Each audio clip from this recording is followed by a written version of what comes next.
ಶ್ರೀಯುತ ಕಂದಾವರ ರಘುರಾಮ್ ಶೆಟ್ಟಿ ಅಥವಾ ನಮ್ಮೆಲ್ಲರ ಪ್ರೀತಿಯ ಕಂದಾವರ ರಘು ಮಾಸ್ಟ್ರು ಇವರು ಯಕ್ಷಗಾನ ಕಂಡ ಸಾರ್ವಕಾಲಿಕ ಶ್ರೇಷ್ಠ ಪ್ರಸಂಗಕರ್ತರಲ್ಲಿ ಅಗ್ರಗಣ್ಯರು. 1936ರ ನವೆಂಬರ್ 15ರಂದು ಕಂದಾವರದಲ್ಲಿ ಜನಿಸಿದ ಶ್ರೀಯುತ ರಘುರಾಮ್ ಶೆಟ್ಟಿಯವರು ವೃತ್ತಿಯಲ್ಲಿ ಅಧ್ಯಾಪಕರು.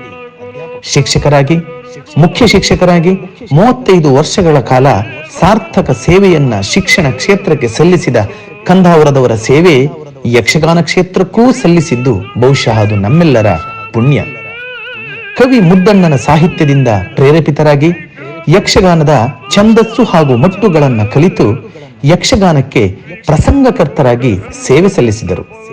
ಸತಿ ಸೀಮಂತಿನಿ, ನಾಗನಂದನೆಯಂತಹ 10ಕ್ಕೂ ಹೆಚ್ಚಿನ ಪೌರಾಣಿಕ ಪ್ರಸಂಗಗಳು, ಅಮೃತೇಶ್ವರಿ ಕ್ಷೇತ್ರ ಮಹಾತ್ಮೆ, ಬಾರಾಳಿ ಕ್ಷೇತ್ರ ಮಹಾತ್ಮೆಯಂತಹ 8ಕ್ಕೂ ಹೆಚ್ಚಿನ ಕ್ಷೇತ್ರ ಮಹಾತ್ಮೆಗಳು, ಶ್ರೀದೇವಿ ಬನಶಂಕರಿಯಂತಹ ಜಾನಪದ ಪ್ರಸಂಗಗಳು, ಚೆಲುವೆ ಚಿತ್ರಾವತಿ, ಶೂದ್ರ ತಪಸ್ವಿನಿಯಂತಹ ನಿತ್ಯ ನೂತನ ಸೂಪರ್ ಹಿಟ್ ಕಾಲ್ಪನಿಕ ಪ್ರಸಂಗಗಳನ್ನ ಯಕ್ಷಗಾನಕ್ಕೆ ಕೊಟ್ಟ ಕಂದಾವರ ರಘುರಾಮ್ ಶೆಟ್ಟರು 30ರಿಂದ 40 ಪ್ರಸಂಗಗಳನ್ನ ಕಟ್ಟಿಕೊಟ್ಟಿದ್ದಾರೆ.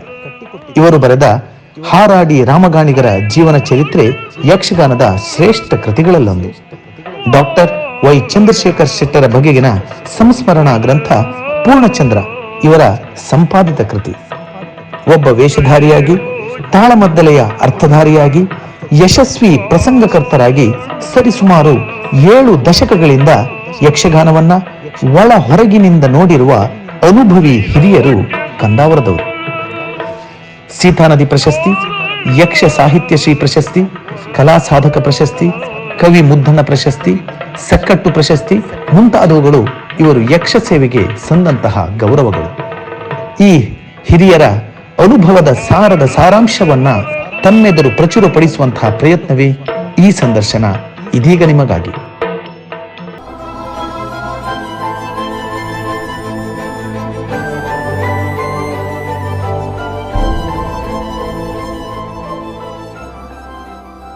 ಎಲ್ಲರಿಗೂ ನಮಸ್ತೆ. ಇವತ್ತಿನ ವಿಶೇಷ ಸಂದರ್ಶನದಲ್ಲಿ ಖ್ಯಾತ ಪ್ರಸಂಗಕರ್ತರು, ತಾಳಮದ್ದಲೆ ಅರ್ಥಧಾರಿಗಳು, ವೇಷಧಾರಿಗಳು, ವೃತ್ತಿಯಲ್ಲಿ ಅಧ್ಯಾಪಕರಾಗಿ, ಪ್ರವೃತ್ತಿಯಲ್ಲಿ ಯಕ್ಷಗಾನವನ್ನು ಆಯ್ಕೆ ಮಾಡಿಕೊಂಡು ಯಕ್ಷಗಾನದ ಅತ್ಯಂತ ಯಶಸ್ವಿ, ಹೆಸರುವಾಸಿ ಹಾಗೂ ಸಾರ್ಥಕ ಪ್ರಸಂಗಕರ್ತರಲ್ಲಿ ಅಗ್ರಗಣ್ಯರು ಎನಿಸಿಕೊಂಡಂತಹ ಶ್ರೀಯುತ ಕಂದಾವರ ರಘುರಾಮ್ ಶೆಟ್ಟಿಯವರು. ರಘುರಾಮ್ ಶೆಟ್ಟಿಯವರೇ, ನಮಸ್ತೆ. ನಮಸ್ಕಾರ. ಮೊಟ್ಟ ಮೊದಲನೇದಾಗಿ ನಿಮ್ಮಲ್ಲಿ ಕೇಳುವಂತಹ ಪ್ರಶ್ನೆ, ನೀವು ವೃತ್ತಿಯಲ್ಲಿ ಅಧ್ಯಾಪಕರಾಗಿದ್ದವರು, ನಿಮಗೆ ಯಕ್ಷಗಾನದ ಒಲವು ಎಲ್ಲಿಂದ ಬಂತು? ಅದು ನಿಮ್ಮ ಮನೆಯಿಂದ ಬಂದದ್ದ ಅಥವಾ ಪರಿಸರದಿಂದ ಬಂದದ್ದ? ಎಲ್ಲಿಂದ ಬಂತು ನಿಮಗೆ ಯಕ್ಷಗಾನದ ಒಲವು? ಸಾಮಾನ್ಯವಾಗಿ ಪರಿಸರ ಮತ್ತು ಪರಂಪರೆ ಎರಡೂ ಕೂಡ ಕಾರಣ ಆಗ್ತದೆ. ನನಗೆ ಅವೆರಡೂ ಆಧಾರ ಆಗಿ ಬಂದಿದೆ. ನನ್ನ ಮನೆಯಲ್ಲಿ ನಮ್ಮ ತಂದೆಯವರು ಹವ್ಯಾಸಿ ಭಾಗವತರು, ಮಾವ ಮತ್ತು ಅಜ್ಜ ತಾಳಮದ್ದಲೆ ಅರ್ಥಧಾರಿಗಳು. ಹೀಗಾಗಿ ಪರಂಪರೆಯಿಂದಲೂ ಬಂದಿರಬಹುದು. ಮನೆಯಲ್ಲೇ ಪರಿಸರ ಇತ್ತು. ಅಲ್ಲದೆ ನಾನು ಚಿಕ್ಕಂದಿನ ಬಾಲ್ಯದಲ್ಲಿ ಇದ್ದಂಥ ಪ್ರದೇಶದಲ್ಲಿ ಹೆಚ್ಚಾಗಿ ಆಗ್ತಾ ಇರೋದು ಬಯಲಾಟ.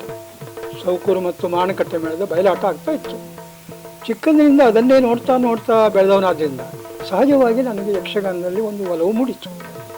ಈ ರೀತಿ ಈ ಪರಂಪರೆ ಮತ್ತು ಪರಿಸರ ಎರಡೂ ಕೂಡ ನನಗೆ ಈ ಕಲೆಯಲ್ಲಿ ಹುಚ್ಚು ಕಟ್ಟು ಹಾಗೆ ಮಾಡಿತ್ತು ಅಂತ ನನ್ನ ಬಾಲ್ಯದಿಂದಲೇ ಯಕ್ಷಗಾನದ ಬಗ್ಗೆ ಒಂದು ಒಲವು ಇತ್ತು. ಪ್ರಸಂಗಕರ್ತರಾಗ್ಲಿಕ್ಕೆ ನಿಮಗೆ ಪ್ರೇರಣೆ ಯಾರು? ನಾನು ಹೈಸ್ಕೂಲ್ನಲ್ಲಿ ಕಲಿಯುವಾಗ ನಮಗೆ 10ನೇ ತರಗತಿಯಲ್ಲಿ ಮುದ್ದಣ್ಣನ ಬಗ್ಗೆ ಒಂದು ಪಾಠ ಬಂದಿತ್ತು. ಕವಿ ಮುದ್ದಣ್ಣ. ಅವನ 2 ಪ್ರಸಂಗಗಳು, ರತ್ನಾವತಿ ಕಲ್ಯಾಣ ಮತ್ತು ಕುಮಾರವತಿ. ಆ 2 ಪ್ರಸಂಗಗಳ ಪದ್ಯಗಳು, ಕೆಲವು ಪದ್ಯಗಳು ನಮಗೆ ಅಭ್ಯಾಸಕ್ಕೂ ಸಹ ಬಂದಿತ್ತು. ಅದನ್ನು ನಮ್ಮ ಕನ್ನಡ ಪಂಡಿತರು, ನೀವು ಕೇಳಿರ್ಬೋದು, ಐರೋಡಿ ಶಿವರಾಮಯ್ಯ ಅಂತ ಭಾಳ ದೊಡ್ಡ ವಿದ್ವಾಂಸ, ಅವರ ಮಗ ಕೃಷ್ಣವ್ರಿಗೂ ನಮಗೆ ಆ ಪಾಠವನ್ನು ಮಾಡಿದರು. ಅವರಿಗೂ ಕೂಡ ಈ ಯಕ್ಷಗಾನ ಛಂದಸ್ಸು ಗೊತ್ತು. ಹಾಗಾಗಿ ಅವರು ಆ ಪದ್ಯಗಳನ್ನು, ಅದರ ಛಂದಸ್ಸನ್ನು ಎಲ್ಲ ಬಿಡಿಯಾಗಿ ನಮಗೆ ಕೊಟ್ಟು ಮಾದರಿಯಾಗಿ ಕೆಲವು ಪದ್ಯಗಳನ್ನು ನಮಗೆ ರಚಿಸಿಕೊಂಡು ಬರಲಿಕ್ಕೆ ಕೂಡ ಹೇಳ್ತಾ ಇದ್ರು. 10ನೇ ಕ್ಲಾಸ್. ಆಗ ನಮಗೆ ಆ ಪದ್ಯಗಳ, ಅವನ ಪ್ರಸಂಗದ ಅರ್ಥಾಲಂಕಾರ, ಶಬ್ದಾಲಂಕಾರ ಎಲ್ಲ ನೋಡಿ ಮನಸ್ಸಿಗೆ ಬಹಳ ಸಂತೋಷ ಆಯಿತು. ಯಾಕೆ ನಾವು ಇವನ ಹಾಗೆ ಪ್ರಸಂಗ ಬರಿಬಾರದು ಅನ್ನೋ ಒಂದು ಆಸೆ ಹುಟ್ಟಿತ್ತು. ಅದೇ ಹೊತ್ತಿಗೆ ಮುದ್ದಣ್ಣನು ಕೂಡ ಅದೇ ಹೈಸ್ಕೂಲ್ನಲ್ಲಿ ಅಧ್ಯಾಪಕನಾಗಿದ್ದವ. ಅವನ ದೊಡ್ಡ ತೈಲಚಿತ್ರ ನಮ್ಮ ಟೀಚರ್ಸ್ ರೂಮಿನ ಎದುರಿಗೆ ಹಾಕಿದ್ರು. ಪ್ರತಿದಿನ ನಮಗೆ ಅದು ನೋಡ್ತಾ ಇದ್ದೇವೆ ನಾವು. ಈ ಪಾಠಕ್ಕೂ ಅಲ್ಲಿ ಆ ನೋಟಕ್ಕೂ ನಮಗೆ ಒಂದಕ್ಕೊಂದು ತಾಳೆ ಆಯಿತು. ಅದರಿಂದ ಆವತ್ತೇ ನಾನು ಎಣಿಸಿದ್ದೆ ನನಗೆ ಪ್ರಸಂಗಕರ್ತನಾಗಬೇಕು ಅನ್ನೋ ಒಂದು ಆಸೆ. ಮುಂದೆ ಹಲವಾರು ಅದಕ್ಕೆ ಸಂಬಂಧಪಟ್ಟ ಕೆಲವು ಪುಸ್ತಕಗಳನ್ನು ಬೇರೆ ಬೇರೆಯನ್ನು ತರಿಸಿಕೊಂಡೆ, ಛಂದಸ್ಸನ್ನು ಅಭ್ಯಾಸ ಮಾಡಿದೆ. ಹಾಗೆ ಪ್ರಸಂಗ ಬರಲಿಕ್ಕೆ ಆರಂಭ ಮಾಡಿದ್ದೆ. ನಿಜವಾಗಿ ಯಕ್ಷಗಾನ ಛಂದಸ್ ಅನ್ನೋದು ನೀವು ಶಾಲೆಯಲ್ಲೇ ಕಲ್ತದ್ದ ಅಥವಾ ಮತ್ತೆ ಹೊರಗಡೆ ನಿಮ್ಮಂದು ನೀವು ಕಲ್ತಿರ? ಆರಂಭದಲ್ಲಿ ನಾನು ಹೇಳಿದ್ದಲ್ಲ, ಅದಕ್ಕೆ ಮೂಲ ಕೃಷ್ಣ ಉಡುಪರು. ಹೌದು. ಆಮೇಲೆ ನಾನು ಈ ಕೆಲವರೆಲ್ಲ ಬರೆದು ನಮ್ಮ ನಾಣಕುಪ್ಪರು ಬರೆದಿದ್ದಾರೆ, ಮತ್ತು ನೀಲಾವರ ರಾಮಕೃಷ್ಣಯ್ಯ ಅಂತ ಅವರು ಬರೆದಿದ್ದಾರೆ, ಮತ್ತು ಕಪ್ಪು ಸೀತಾರಾಮರಾವ್ ಅಂತ ಅವರು ಕೂಡ ಈ ಛಂದಸ್ಸಿನ ಬಗ್ಗೆ ಬರೆದಿದ್ದಾರೆ. ಆ ಕೆಲವು ಪುಸ್ತಕವನ್ನು ತರಿಸಿಕೊಂಡಿದ್ದೆ. ಕೊನೆಗೆ ನನಗೆ ವಸಂತ ಭಾರದ್ವಾಜರ ಪುಸ್ತಕ ಮತ್ತು ನಮ್ಮ ನಾರಾಯಣ ಶೆಟ್ಟರು ಚಂದೋಂಬುದಿ ಬರೆದವರು ಶಿಮಂತೂರು ನಾರಾಯಣ ಅವ್ರ ಪುಸ್ತಕಗಳು ತರಿಸಿಕೊಂಡೆ. ಹಾಗೆ ಅದನ್ನು ಅಭ್ಯಾಸ ಮಾಡ್ತಾ ನನಗೆ ಈ ಛಂದಸ್ಸು ಅನ್ನೋದು ಸ್ವಲ್ಪ ಮಟ್ಟಿಗೆ ಕರಗತ್ತಾಯಿತು. ಮುಖ್ಯವಾಗಿ ನನಗೆ ಆ ಛಂದಸ್ಸಿನ ಬಲದಲ್ಲಿ ನಾನು ಪ್ರಸಂಗಗಳನ್ನ ಬರೆದದ್ದು. ಯಾಕಂತ ಹೇಳಿದ್ರೆ ಇವತ್ತಿನ ಕಾಲದಲ್ಲಿ ಯಕ್ಷಗಾನ ಪ್ರಸಂಗಕರ್ತರು ಅಂತ ಹೇಳಿದ್ರೆ ಕತೆ ಬರೆಯುವವರು. ನಿಮ್ಮ ಕಾಲದಲ್ಲಿ ಹಾಗಲ್ಲ, ಛಂದಸ್ಸಿನ ಪ್ರಕಾರ ಪದ್ಯವನ್ನ ಬರೆದು ಯಕ್ಷಗಾನದ ಪೌರಾಣಿಕವಾದಂತಹ ಆ ಒಂದು ಯಕ್ಷಗಾನದ ಸಂಪ್ರದಾಯಕ್ಕೆ ಅನುಗುಣವಾಗಿ ಛಂದಸ್ಸಿನ ಪ್ರಕಾರ ಪದ್ಯವನ್ನ ಬರೆದು ಅದನ್ನ ಅಳವಡಿಸಿಕೊಂಡು ಯಕ್ಷಗಾನ ಪ್ರಸಂಗಕರ್ತರಾದವರು. ಹೌದೌದು. ನೀವು ಆ ಕಾಲದಲ್ಲಿ ಪೌರಾಣಿಕ ಯಕ್ಷಗಾನದ ಒಂದು ಪರಿಸರ ಇದ್ದಂತಹ ಕಾಲ. ಹೌದೌದು. ಯಾವುದೇ ಒಂದು ಮೇಳ ಇರಬಹುದು, ಯಾವುದೇ ಆಟ ಇದ್ರು ಅದು ಪೌರಾಣಿಕ ಕಾಲ. ಪೌರಾಣಿಕ ಹೊರತಾಗಿ ಯಾವ ಪ್ರಸಂಗ ಇರಲಿಲ್ಲ. ರಾಮಾಯಣ ಇರಬಹುದು, ಮಹಾಭಾರತ ಇರಬಹುದು, ಅಥವಾ ಭಾಗವತ ಇರಬಹುದು, ಅಥವಾ ದೇವಿ ಪುರಾಣ ಇರಬಹುದು. ಆ ಒಂದು ಪೌರಾಣಿಕ ಯಕ್ಷಗಾನದ ಕಾಲದಲ್ಲಿ ಸಾಮಾಜಿಕ ಪ್ರಸಂಗಗಳನ್ನ ನೀವು ಕೊಡ್ತೀರಿ. ಅದು ಆ ಪ್ರಪ್ರಥಮ ಪ್ರಸಂಗ ಬರೆಯುವಂತ ಸಂದರ್ಭ ಹೇಗೆ ಬಂತು? ಹಾಗೆ ಆ ಕಾಲದಲ್ಲಿ ಸಾಮಾಜಿಕ ಪ್ರಸಂಗ ಜನ ಒಪ್ಪುತ್ತಾರೆ ಅಂತ ನಿಮ್ಗೆ ಯಾಕೆ ಅನ್ನಿಸ್ತು? ಸರಿ, ನಾನು ಆರಂಭದಲ್ಲಿ ಬರೆದದ್ದು ಪೌರಾಣಿಕವೇ, ಸತಿ ಸೀಮಂತಿನಿ ಅಂತ. ಆಮೇಲೆ ಸಾಲಿಗ್ರಾಮ ಮೇಳದವರು ನನ್ನ ಹತ್ರ ಪ್ರಸಂಗ ಕೇಳಿದ್ರು. ಬೇರೆ ಮೇಳ ಆದ್ದರಿಂದ ಅವರಿಗೆ ಸ್ವಲ್ಪ ಕಥೆಯಲ್ಲಿ ನಾವೀನ್ಯತೆ ಬೇಕಾಗಿತ್ತು. ಆಗ ನನ್ನಲ್ಲಿ ಅವರು ಸ್ವಲ್ಪ ಕಾಲ್ಪನಿಕ ಕಥೆಯನ್ನು ಬರಲಿಕ್ಕೆ ಸಾಧ್ಯವೋ ಅಂತ ಕೇಳಿದರು. ಆಗ ನಾನು ಸ್ವಲ್ಪ ಹೊತ್ತು ಆಲೋಚನೆ ಮಾಡಿದೆ. ಕೊನೆಗೆ ನಾನು ಆಲೋಚನೆ ಮಾಡಿದ್ದೇನೆ ಅಂದರೆ, ಕಥೆ ಯಾವುದೇ ಇರಲಿ, ಅದರ ಆವರಣ ಪೌರಾಣಿಕವಾಗಿದ್ದರೆ ಯಾಕೆ ಅದನ್ನು ನಾವು ಕೊಡಬಾರ್ದು? ಆಹಾರ್ಯ ಅಂದರೆ ಈ ವೇಷಭೂಷಣ ಎಲ್ಲ ನಮ್ಮ ಯಕ್ಷಗಾನಕ್ಕೆ ಹೊಂದಿಕೆ ಆಗಬೇಕು. ಆ ದೃಷ್ಟಿಯಿಂದ ನಾವು ಕಾಲ್ಪನಿಕ ಕಥೆಗಳನ್ನು ಹೇಳಿದ್ರೆ ಏನು ತಪ್ಪಾಗ್ತದೆ ಅನ್ನೋ ದೃಷ್ಟಿಯಿಂದ ನಾನು ಆರಂಭದಲ್ಲಿ ಮಾಡಿದ್ದೆ ಚೆಲುವೆ ಚಿತ್ರಾವತಿ. ನನ್ನ ಕಾಲ್ಪನಿಕ ಪ್ರಸಂಗದಲ್ಲಿ ಚೆಲುವೆ ಚಿತ್ರಾವತಿ ಆರಂಭದ್ದು. ಅದಕ್ಕಿಂತ ಮೊದಲು ಸತಿ ಸೀಮಂತಿನಿ ಮತ್ತು ಬನಶಂಕರಿ. ಆಗ ಅದು ಜನರಿಗೆ ಭಾಳ ಹಿಡಿಸಿತ್ತು. ಮತ್ತು ನಮ್ಮ ಯಕ್ಷಗಾನ ಆವರಣ ಮೀರಲಿಲ್ಲ. ಅಂದರೆ ಅದರಲ್ಲಿ ಬರುವಂಥದ್ದು ರಾಜ ಮಹಾರಾಜರ ಕತೆ, ಋಷಿ ಮುನಿಗಳ ಕತೆ, ರಕ್ಕಸರು ಮತ್ತು ದೇವತೆಗಳ ಕತೆ, ಅದೆಲ್ಲ ಬರ್ತದೆ ಈ ಕಥೆಯಲ್ಲಿ ಕೂಡ. ಅಂದರೆ ಕಾಲ ಕಾಲ್ಪನಿಕ ಅಂತ ನಾವು ನೋಡುವ ಕಾಲ ಕಾಲ್ಪನಿಕ ಆದರೂ ಆ ಕಥೆ ನಡೆದದ್ದು ಪೌರಾಣಿಕ ಅನ್ನುವ ದೃಷ್ಟಿಯಲ್ಲೇ ನಾನು ಹೆಣೆದಿದ್ದೆ. ಆದ್ರಿಂದ ಅದು ಪ್ರಪ್ರಥಮ ಪ್ರಸಂಗ ಬರೆದದ್ದು ಯಾವಾಗ ಮತ್ತು ಅದು ಹೇಗಾಯ್ತು? ಪ್ರಪ್ರಥಮ ಬರೆದದ್ದು ಸತಿ ಸೀಮಂತ. ಅದು ಆಕಸ್ಮಿಕವಾಗಿ ನನಗೆ ಬರಿಬೇಕಾಗ್ತದೆ. ಡಾಕ್ಟರ್ ಚಂದ್ರಶೇಖರ್ ಶೆಟ್ಟರು ನೀವು ಕೇಳಿರ್ಬೋದು, ಅವರು ನನಗಿಂತ ಮೊದಲಿನ ಪ್ರಸಂಗಕರ್ತರು. ನಾನು ಪ್ರಸಂಗಕರ್ತನಾಗುವ ಮೊದಲು 4-6 ಪ್ರಸಂಗ ಅವರು ಬರೆದು ಶ್ರೇಷ್ಠ ಪ್ರಸಂಗಕರ್ತರು ಅನಿಸಿಕೊಂಡಿದ್ದಾರೆ. ಅವರು ಕಂಡ್ಲೂರಿನ ಆಸ್ಪತ್ರೆಗೆ ವರ್ಗ ಆಗಿ ಬಂದರು. ಆ ವರ್ಷ ಅವರು ಮುಂದಿನ ವರ್ಷಕ್ಕೆ ಸಾಲಿಗ್ರಾಮ ಮೇಳಕ್ಕೆ ಪ್ರಸಂಗ ಕೊಡ್ತೇನೆ ಅಂತೇಳಿ ಹೇಳಿದ್ದಾರೆ. ಆದರೆ ಅದೇ ವರ್ಷ ಅವರು ಮನೆ ಕಟ್ಟಲಿಕ್ಕೆ ಶುರು ಮಾಡಿದರು. ಅವರಿಗೆ ಪ್ರಸಂಗ ಬರಲಿಕ್ಕೆ ಸಮಯವೇ ಸಿಕ್ಕಲಿಲ್ಲ. ಅವರು ನನ್ನನ್ನು ಕರೆಸಿಕೊಂಡು, ರಘುಣ್ಣ ನಿಮಗೆ ಸಾಧ್ಯ ಉಂಟು, ನೀವು ಮನಸ್ಸು ಮಾಡಬೇಕು, ಮತ್ತು ನನ್ನಿಂದ ಏನು ಹೆಲ್ಪ್ ಬೇಕು ನಾನು ಕೊಡ್ತೇನೆ, ಈ ಪ್ರಸಂಗವನ್ನು ನೀವು ಮಾಡಿಕೊಡಲೇಬೇಕು, ನಾನು ಸಾಲಿಗ್ರಾಮಕ್ಕೆ ಕೊಡ್ತೇನೆ ಅಂತ ಮಾತು ಕೊಟ್ಟಿದ್ದೇನೆ, ಆಗಲೇಬೇಕು ಅಂತ ಒತ್ತಾಯ ಮಾಡಿದರು. ಹೀಗೆ ಅವರು ನಮಗೂ ಕೂಡ ಒಂದು ರೀತಿಯ ಅನುಕೂಲ ಆಯಿತು. ನಾನು ಹುಡುಕುತ್ತಿರುವಲ್ಲತ್ತೆ ಕಾಲು ತೊಡಕಿಲ್ಲ ಹಾಗೆ ಆಯಿತು. ಹಾಗೆ ಅದನ್ನು ತಗೊಂಡೆ. ಅದಕ್ಕೆ ಬೇಕಾದ ಕಥೆಯನ್ನು ನಾನು ಕೂಡ ಕೆಲವು ಜೋಡಿಸಿದೆ. ಮತ್ತು ಸಜೆಷನ್ ತಗೊಂಡೆ. ನಾವಿಬ್ಬರು ಒಟ್ಟು ಸೇರಿ ಹೇಳ್ಬೋದು. ಅವರ ಮಾರ್ಗದರ್ಶನದಲ್ಲೇ ನಾನು ಬರೆದದ್ದು. ಹೌದು, ಕಥೆಯ ಮಾರ್ಗದರ್ಶನ ಅವರು ಮಾಡಿದ್ದಾರೆ. ಪದ್ಯ ರಚನೆ ಮಟ್ಟಿಗೆ ನಾನು ಕಲಿತ ಛಂದಸ್ಸು ನನಗೆ ಆಧಾರ. ಆ ರೀತಿಯಲ್ಲಿ ಅದು ಸಾಲಿಗ್ರಾಮ ಮೇಳಕ್ಕೆ, ಅದು ಪ್ರಥಮವಾಗಿ ನಿಮ್ಮ ಕಥೆಯಲ್ಲಿ ಅಂದರೆ ಕಂದಾವರದವರ ಪ್ರಸಂಗಗಳಲ್ಲಿ ಕಥೆಯೇ ನಾಯಕ ಅಂದ್ರೆ ಈಗ ಹೇಗಿದೆ ಅಂತ ಹೇಳಿದ್ರೆ ಅದು ಯಾವ ಮೇಳಕ್ಕೆ ಪ್ರಸಂಗ ಬರೀತೇವೆ ಅಂತ ಹೇಳಿ ಆ ಮೇಳದ ಕಲಾವಿದರನ್ನೆಲ್ಲ ದೃಷ್ಟಿಯಲ್ಲಿಟ್ಟುಕೊಂಡು ಕತೆ ಬರುವಂತ ಪರಿಪಾಠ ಬಂದ್ಬಿಟ್ಟಿದೆ ಇವತ್ತಿನ ಕಾಲದಲ್ಲಿ. ಆದ್ರೆ ಕಂದಾವರದರು ಬರಿಬೇಕಾದ್ರೆ 2 ಅಂಶಗಳಿದ್ದು, ಒಂದು ಅದು ಪೌರಾಣಿಕವಾದಂತಹ ಆ ನೆಲೆಗಟ್ಟಲ್ಲಿ ಯಕ್ಷಗಾನದ ಸಂಪ್ರದಾಯಕ್ಕೆ ಅನುಗುಣವಾಗಿ ಇರ್ತಾ ಇತ್ತು, ಇನ್ನೊಂದು ಕಥೆಯೇ ನಾಯಕ ಅಂತ ಹೇಳ್ತಾ ಇತ್ತು. ಅದು ಒಂದು ಯಾವುದೋ ಕಲಾವಿದರನ್ನ ಮನಸ್ಸಿನಲ್ಲಿ ಇಟ್ಕೊಂಡು ನೀವು ಬರಿತಾ ಇರ್ಲಿಲ್ಲ ಅಂತ. ಇದಕ್ಕೇನಾದ್ರೂ ಕಾರಣ ಇದೆ? ಇದಕ್ಕೆ ಕಾರಣ ಇಷ್ಟೇ ಸ್ವಾಮಿ, ನಾವು ಒಂದು ಮೇಳದ ಕಲಾವಿದರನ್ನು ದೃಷ್ಟಿಯಲ್ಲಿ ಇಟ್ಕೊಂಡು ಬರೆದ್ರೆ ಆ ಮೇಳಕ್ಕೆ ಆ ವರ್ಷಕ್ಕೆ ಮಾತ್ರ ಆದೀತು ಅದು. ಆದರೆ ನನ್ನ ದೃಷ್ಟಿಯಿಂದ ಆ ಪ್ರಸಂಗ ಒಂದು ವರ್ಷ ಪ್ರಸಂಗ ಆಗಬಾರ್ದು, ಅದು ಮುಂದೆ ಹಲವಾರು ಮೇಳದವರು ಕೂಡ ಆಡುವಂಥ ಪ್ರಸಂಗ ಆಗಬೇಕು. ಆದ್ದರಿಂದ ನನ್ನಲ್ಲಿ ಅಥವಾ ನನ್ನ ದೃಷ್ಟಿಯಲ್ಲಿ ಒಬ್ಬ ವೇಷಧಾರಿಗೆ ಅನುಕೂಲವಾಗಿ ನಾನು ಪ್ರಸಂಗ ಬರಬೇಕೇ ಇಲ್ಲ. ನನ್ನ ಪ್ರಸಂಗಗಳಿಗೆ ಮುಖ್ಯವಾಗಿ ಕಥೆ ನನಗೆ ಮುಖ್ಯ. ಆ ಕಥೆ ರಂಗಕ್ಕೆ ಅಥವಾ ಪ್ರದರ್ಶನಕ್ಕೆ ಅನುಕೂಲ ಉಂಟಾ ಅಂತ ನಾನು ಮನಸ್ಸಿನಲ್ಲಿ ನೋಡಿಕೊಂಡು ಅದರ ಚಿತ್ರಣವನ್ನು ನಾನು ಕಣ್ಣಲ್ಲಿ ನೋಡಿಕೊಂಡು ಹಾಗೆ ಆಮೇಲೆ ನಾನು ಪ್ರಸಂಗ ರಚನೆಗೆ ಶುರು ಮಾಡಿದೆ. ಆದ್ದರಿಂದ ನನ್ನ ದೃಷ್ಟಿಯಿಂದ ಅದು ಒಳ್ಳೆಯ ಕ್ರಮ ಅಂತ ನನಗೆ ತೋರಿತು. ಎಲ್ಲ ಪ್ರಸಂಗ ಹಾಗೆ. ಉದಾಹರಣೆಗೆ ನಾನು ಮಾಡಿದ ಪ್ರಸಂಗ ಬರೀ ಸಾಲಿಗ್ರಾಮ ಪೇರೂರಲ್ಲಿ ಮಾತ್ರ ಅಲ್ಲ ನೋಡಿ, ಇವತ್ತು ಎಲ್ಲ ಮೇಳದವರು ಆಡ್ತಾರೆ. ನಮ್ಮ ಬಡಗು ಮಾತ್ರ ಅಲ್ಲ, ಟೆಂಕಿನಲ್ಲಿ ಕೂಡ ಧರ್ಮಸ್ಥಳದವರು ಕಟೀಲಿನವರು ಆಡ್ತಾರೆ. ಆದ್ದರಿಂದ ಅದು ಆ ರೀತಿಯಲ್ಲಿ ಬರೀಬೇಕಾದ ಅಗತ್ಯ ಅಂತ ನಾನು ತಿಳ್ಕೊಂಡಿದ್ದೆ. ಬಹುಶಃ ನನ್ನ ಮುಂದಿನ ಪ್ರಶ್ನೆ ಅದೇ ಇತ್ತು. ಕಂದಾವರದವರ ಪ್ರಸಂಗ ನಿತ್ಯ ನೂತನ. ಅದೇನಾಗಿದೆ ಅಂದ್ರೆ ನೀವು ಸಾಮಾಜಿಕ ಪ್ರಸಂಗಗಳ ಬರೆದರೂ ಸಹ ಪೌರಾಣಿಕ ಪ್ರಸಂಗಗಳ ಸಾಲಿನಲ್ಲಿ ಸೇರಿ ಹೋಗಿದೆ. ಇವತ್ತು ಯಾವುದೇ ಮೇಳದವರು ತೆಂಕು ಬಡಗು ಅಲ್ಲದೆ ಹವ್ಯಾಸಿಗಳು ಸಹ ಇವತ್ತು ಆಡ್ತಾರೆ. ನಿಮ್ಮ ಚೆಲುವೆ ಚಿತ್ರಾವತಿ ಇರ್ಬೋದು, ಶ್ರೀಧರ ತಪಸ್ವಿನಿ ಇರ್ಬೋದು, ಇವತ್ತು ಆಡ್ತಾರೆ ಎಲ್ಲ ಕಡೆ. ಅದಕ್ಕೆ ಕಾರಣ ಏನು? ಇಷ್ಟು ವರ್ಷಗಳು, ಯಾಕಂದ್ರೆ ಸಾಮಾಜಿಕ ಪ್ರಸಂಗಗಳು ಬಹುಶಃ ನಿಮ್ಮದಿರ್ಬೋದು ಅಥವಾ ನಮ್ಮ ನಾವುಡ್ರದಿರ್ಬೋದು, ಇಷ್ಟು ಪ್ರಸಂಗಗಳು ಇವತ್ತು ನಡೀತಾ ಇದೆ. ಆದ್ರೆ ಎಷ್ಟೋ ಪ್ರಸಂಗಗಳು ಆ 1 ವರ್ಷ 2 ವರ್ಷಕ್ಕೆ ಸೀಮಿತ ಆಗಿ ಮುಗಿದು ಹೋಗಿದೆ. ನಿಮ್ಮ ಪ್ರಸಂಗಗಳು ಇವತ್ತು ನಿತ್ಯ ನೂತನ ಅನಿಸ್ಲಿಕ್ಕೆ ಕಾರಣ ಏನು? ಮುಖ್ಯವಾಗಿ ಕಥೆಯ ಮೌಲ್ಯ. ಕಥೆಯಲ್ಲಿ ಸಾಕಷ್ಟು ಸತ್ತು ಇದ್ರೆ ಮಾತ್ರ ಆ ಪ್ರಸಂಗ ನಡೀತದೆ. ಕಥೆಯ ಮೌಲ್ಯ ನೋಡದೆ ನಾನು ಯಾವ ಪ್ರಸಂಗವನ್ನು ರಚಿಸುವುದಿಲ್ಲ.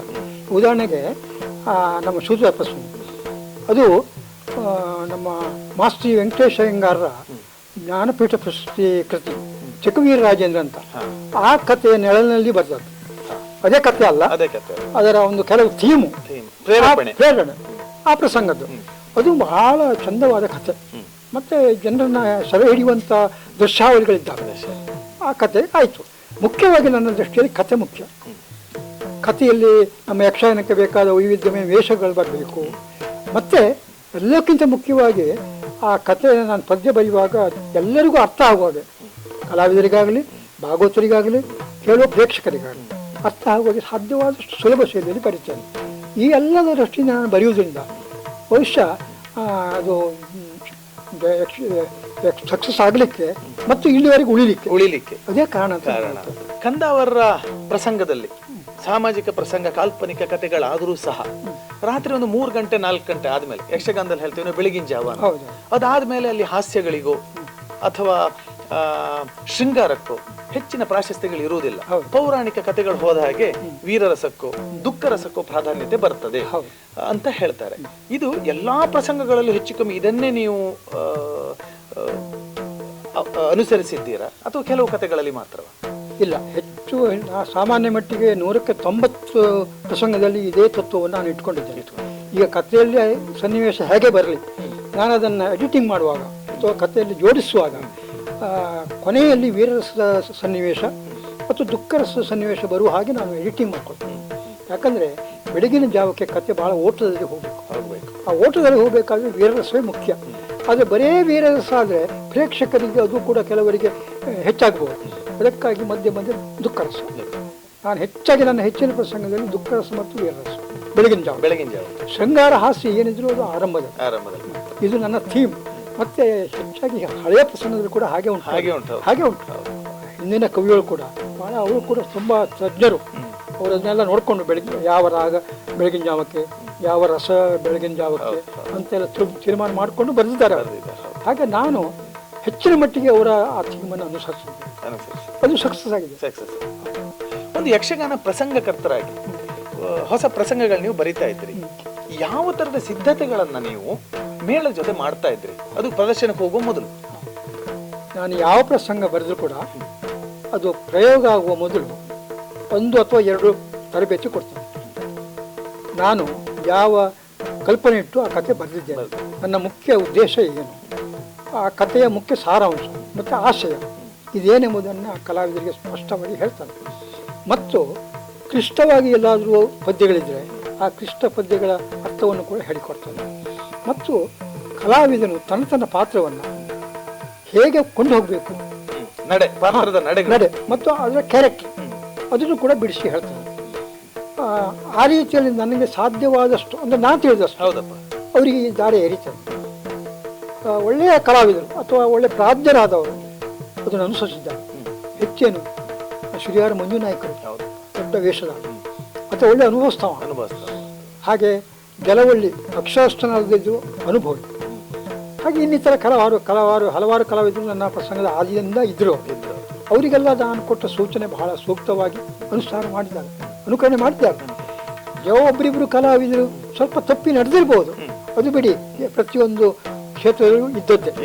ಹಾಗೆ ತಪ್ಪಿ ನಡೆದ್ರು ಕೂಡ ನಾನು ಒಂದು 2-3 ಆಟಕ್ಕೆ ಹೋಗ್ತಾ ಇದ್ದೆ. ಕಾರಣ ಬೆಳಿಗ್ಗೆ ಕರೆದು ಹೇಳ್ತಿದ್ದೆ, ನೋಡಿ ಅದು ಹೀಗಾಗಿದೆ, ನಾನು ಬರೆದು ಇಂಥ ಒಂದು ಥೀಮ್, ನೀವು ಹೀಗೆ ಹೋಗಿದ್ದೆ, ನಾವು ಕೂಡ ಆಲೋಚನೆ ಮಾಡಿ ಅಂತ ಹೇಳ್ತಿದ್ದೆ. ಆಮೇಲೆ ಕೆಲವರು ಸುಧಾರಣೆ ಮಾಡಿದ್ದು ಉಂಟು, ಕೆಲವರು ಇಲ್ಲ, ಅವರದ್ದೇ ಒಂದು ಹಿಡಿದು ಹೋಗಿದ್ದಾರೆ, ಅದು ಬಿಟ್ಬಿಟ್ಟಿದ್ದೇನೆ. ಅಂತದ್ದು ನನ್ನ ಜೀವನ ಹೆಚ್ಚಿನ ಪಾತ್ರಧಾರಿಗಳು ಪ್ರಸಂಗದ ಮತ್ತು ಪಾತ್ರದ ಆಶಯ ಪ್ರಸಂಗಕರ್ತರಿಂದ ತಿಳಿದುಕೊಂಡು ಅದ್ರ ಪ್ರಕಾರ ಮಾಡ್ತಾರೆ.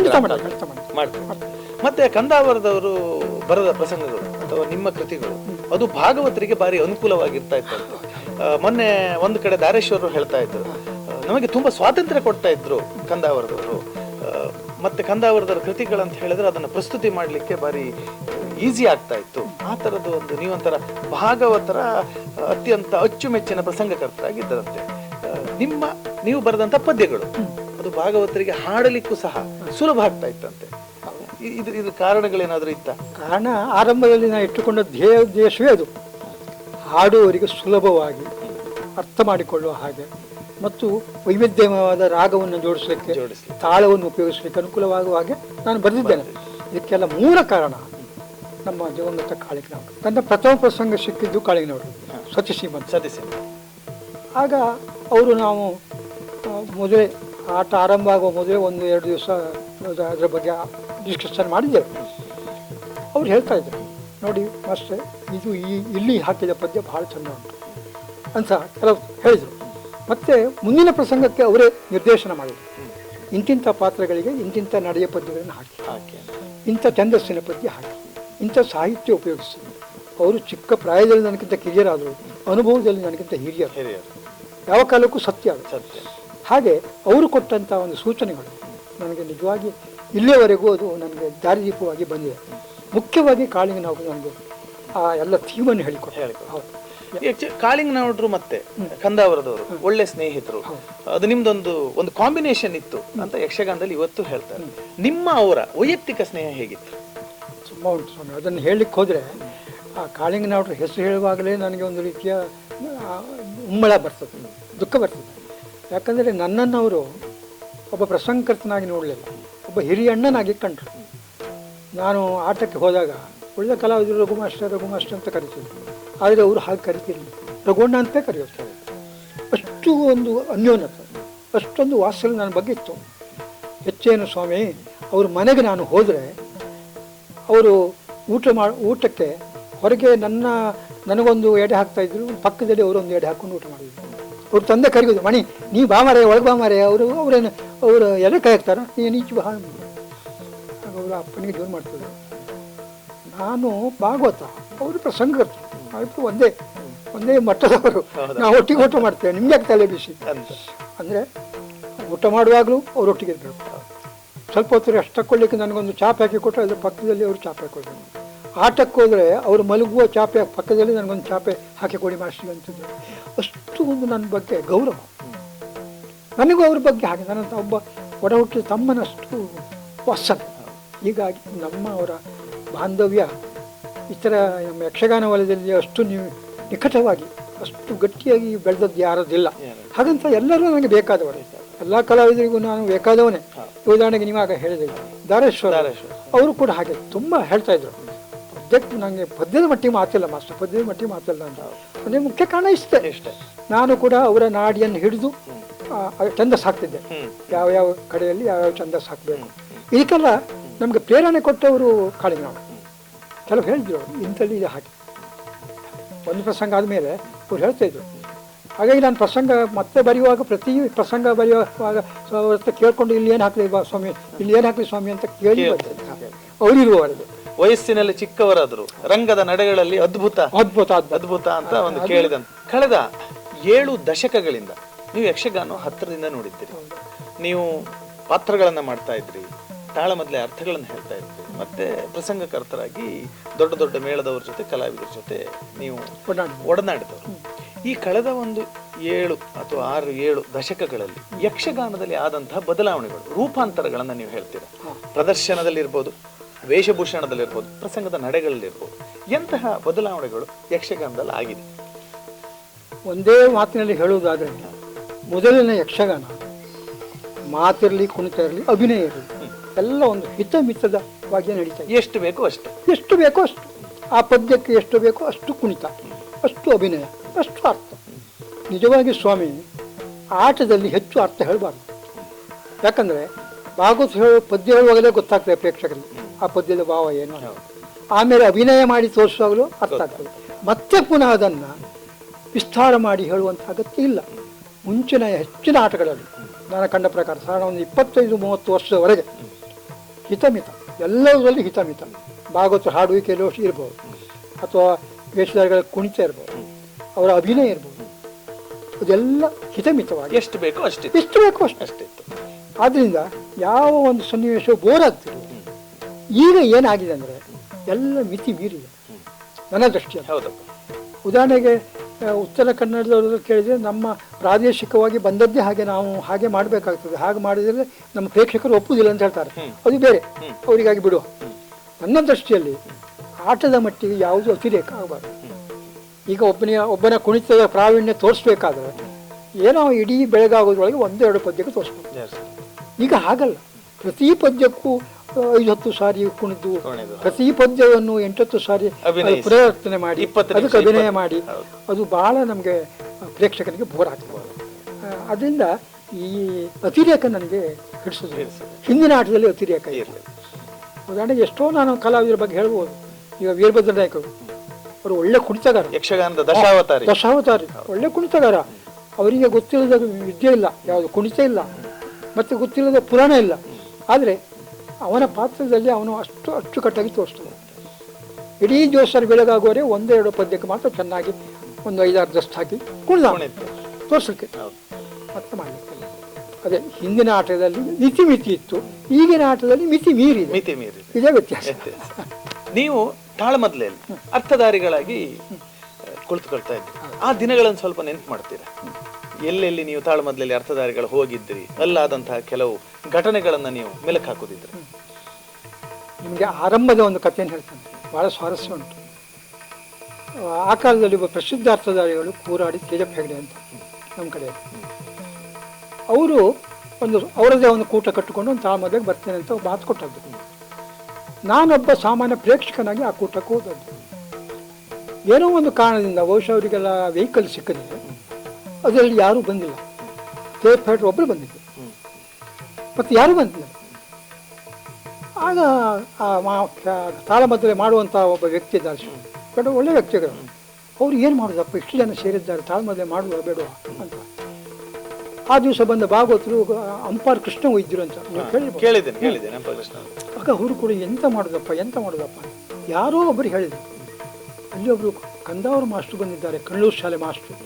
ಅವರು ಸಣ್ಣ ಪುಟ್ಟ ಅರ್ಥ ಹೇಳ್ತಾರಂತ ನಾವು ಕೇಳಿದ್ರು ಅಂಥೇಳಿ. ಆ ಜನ ನನ್ನ ಹತ್ರ ಬಂದರು, ಮಾಸ್ಟರ್ ಮರ್ಯಾದೆ ವಹಿಸಿ ಅರ್ಥ ಪಡೆ ಬಂದಿದ್ದಾರೆ. ಅವನಂತ ಹೇಳ್ತಾನೆ, ಒಂದು ಅಂಗದ ಸಂಧಾನವು ಸುಧನ್ನು ಅರ್ಜುನ ಏನಾದರೂ ಒಂದು ಸಂಭಾಷಣೆ ಮಾಡಿ ಅಂತೇಳಿ. ನನಗೆ ಸ್ವಲ್ಪ ಭಯ ಇತ್ತು. ಆಯಿತು ಅಂದೆ. ಅವ್ರ ಹತ್ರ ಹೋದ್ರು ನನ್ನ ಡ್ಯಾಮ್ ಪೂಸ್ ಮಾಡಿಬಿಟ್ರು. ಅವ್ರಿಗೆ ನನ್ನನ್ನು ಒಬ್ಬ ಸಾಮಾನ್ಯ ಇದು ಒಬ್ಬ ಮಾಸ್ಟರ್ ಅಂತ ಅಷ್ಟೇ, ಒಬ್ಬ ಅರ್ಥ ಹೇಳುವ ಅಂತ ಅವ್ರು ಎಣಿಸಲಿಲ್ಲ. ಅವ್ರು ಹೇಳಿ ಒಂದು ಮಾತಾಡಿದ್ರು, ನಾನು ಕೇಳ್ತಾ ಇತ್ತು. ಕರುಗಳು ಕಟ್ಕೊಂಡು ಹಡ್ಲೋಕ್ಕದು ಉಂಟಾ ಹೇಳಿದೆ, ಹಳ್ಳಿಯ ಗಾದೆ ನಿಮ್ಗೆ ಗೊತ್ತು. ಹಡ್ಲೋಕ್ಲಿಕ್ಕೆ ಕರುಗಳನ್ನ ಕಟ್ಕೊಂಡು ಎಷ್ಟು ಹಡ್ಲಾದಿತ್ತು. ನಾನು ಅರ್ಥ ಹೇಳೋದಿಲ್ಲ. ಆಗ ಶಿಲೆಪಡೆದು ಭಾಳ ಬೇಜಾರು, ಅಲ್ಲಿ ಅರ್ಥ ಕೂತವರಿಗೂ ಭಾಳ ಬೇಜಾರು, ನನಗೂ ಬೇಸರ ಆಯಿತು ಬಿಡಿ. ಆಗ ಅಲ್ಲಿ ಮತ್ತೊಬ್ಬರು ಮಾಸ್ಟರ್ ಬಂದಿದ್ದರು, ನನ್ನ ದೋಸ್ತಿ ಅವರು ಕೂಡ ನನ್ನ ಒಟ್ಟಿಗೆ ಒಂದೆರಡು ಅರ್ಥ ಹೇಳಿದರು. ಕಡೆಗೆ ಒದಕ್ಕಾಗಲ್ಲ ನೋಡಿ, ಇಂಥ ಪರಿಸ್ಥಿತಿ. ಅವ್ರು ಹೋಗಿ ಬೇಡ, ದೊಡ್ಡ ಮನುಷ್ಯರು ಅವರು, ನಾನು ನೀವು ಒಂದು ಯಾವುದಾದ್ರು ಒಂದು ಸಂವಾದ ಹೇಳುವ ಅಂತ ಹೇಳಿ. ಆಗ ಅವನು ಬರ್ಲಿಕ್ಕಾಗ ಸುಧನ್ವ ಮತ್ತು ಪ್ರಭಾವತಿ ಸಂವಾದ ಮಾಡಿದವ. ಅದನ್ನು ಮಾಡಿ ಭಾಗವತರು ಮಂಗಳ ಹೇಳಲಿಕ್ಕೆ ಮಂಗಳ ಹೇಳ್ಬೋದಾ ಕೇಂದ್ರ. ಅದೇ ಕೂಡ ಈ ತೇಜಪ್ಪ ಹೇಳಿದ್ರು, ಬೇಡ ಬೇಡ ನಾನೊಂದು ಅರ್ಥ ಹೇಳ್ತೇನೆ ಅಂತೇಳಿ ನನ್ನ ಎದುರಿಗೆ ಬಂದು ಕೂತು. ನೀವು ಸುಧನ್ ಒಂದು ನನ್ನ ಸುಧನ್ ಆಗ ನನಗೆ ಅರ್ಥ, ಯಾಕೆ ಎಲ್ಲರಿಗೂ ಇಡೀ ಸಭೆಗೆ ಹೆದರಲ್ಲಿ ಇರಲಿ ಹೋಗಲಿ. ಆರಂಭದಿಂದ ಕೇಳೋವರೆಗೂ ನನ್ನ ಕೆಣಕು ಶುರು ಮಾಡಿದ್ರು. ಆ ದಿವಸ ನನಗೆ ಪ್ರೇಕ್ಷಕರ ಒಲವು ಇತ್ತು, ದೇವರ ಒಲಮೆಯೂ ಇತ್ತು. ಒಂದೇ ಒಂದು ವಿಚಾರದಲ್ಲಿ ನನ್ನನ್ನು ಅವ್ರು ಏನು ಮಾಡಲಿಕ್ಕಾಗಲ್ಲ. ಒಂದು ವಿಷಯ ಹೇಳ್ತೇನೆ, ಸ್ವಲ್ಪ ಉದ್ದಾಗ್ಬೋದು ನಿಮಗೆ. ಆರಂಭದಲ್ಲಿ ಅವರು ಷಷ್ಠಿಗರ್ಜುನ ಅಂದರೆ ಏನು ಗೊತ್ತಾ ಹೇಳಿದ್ರು ನನಗೆ. ಪ್ರಥಮ ಪದವೇ ಅರ್ಜುನ ಸುಧನ್ವನ ಮುಖಾನ ಸೃಷ್ಟಿಗರ್ಜುನ ಎಂಬ ಅರ್ಜುನ ಅಂದ್ರೆ ಏನು ಗೊತ್ತೋಟ? ಅರ್ಜುನ ಅಂದ್ರೆ ಕುಂತಿ ಮಗ ಗೊತ್ತು, ಅದೆಲ್ಲ ನಾ ಹೇಳಿ.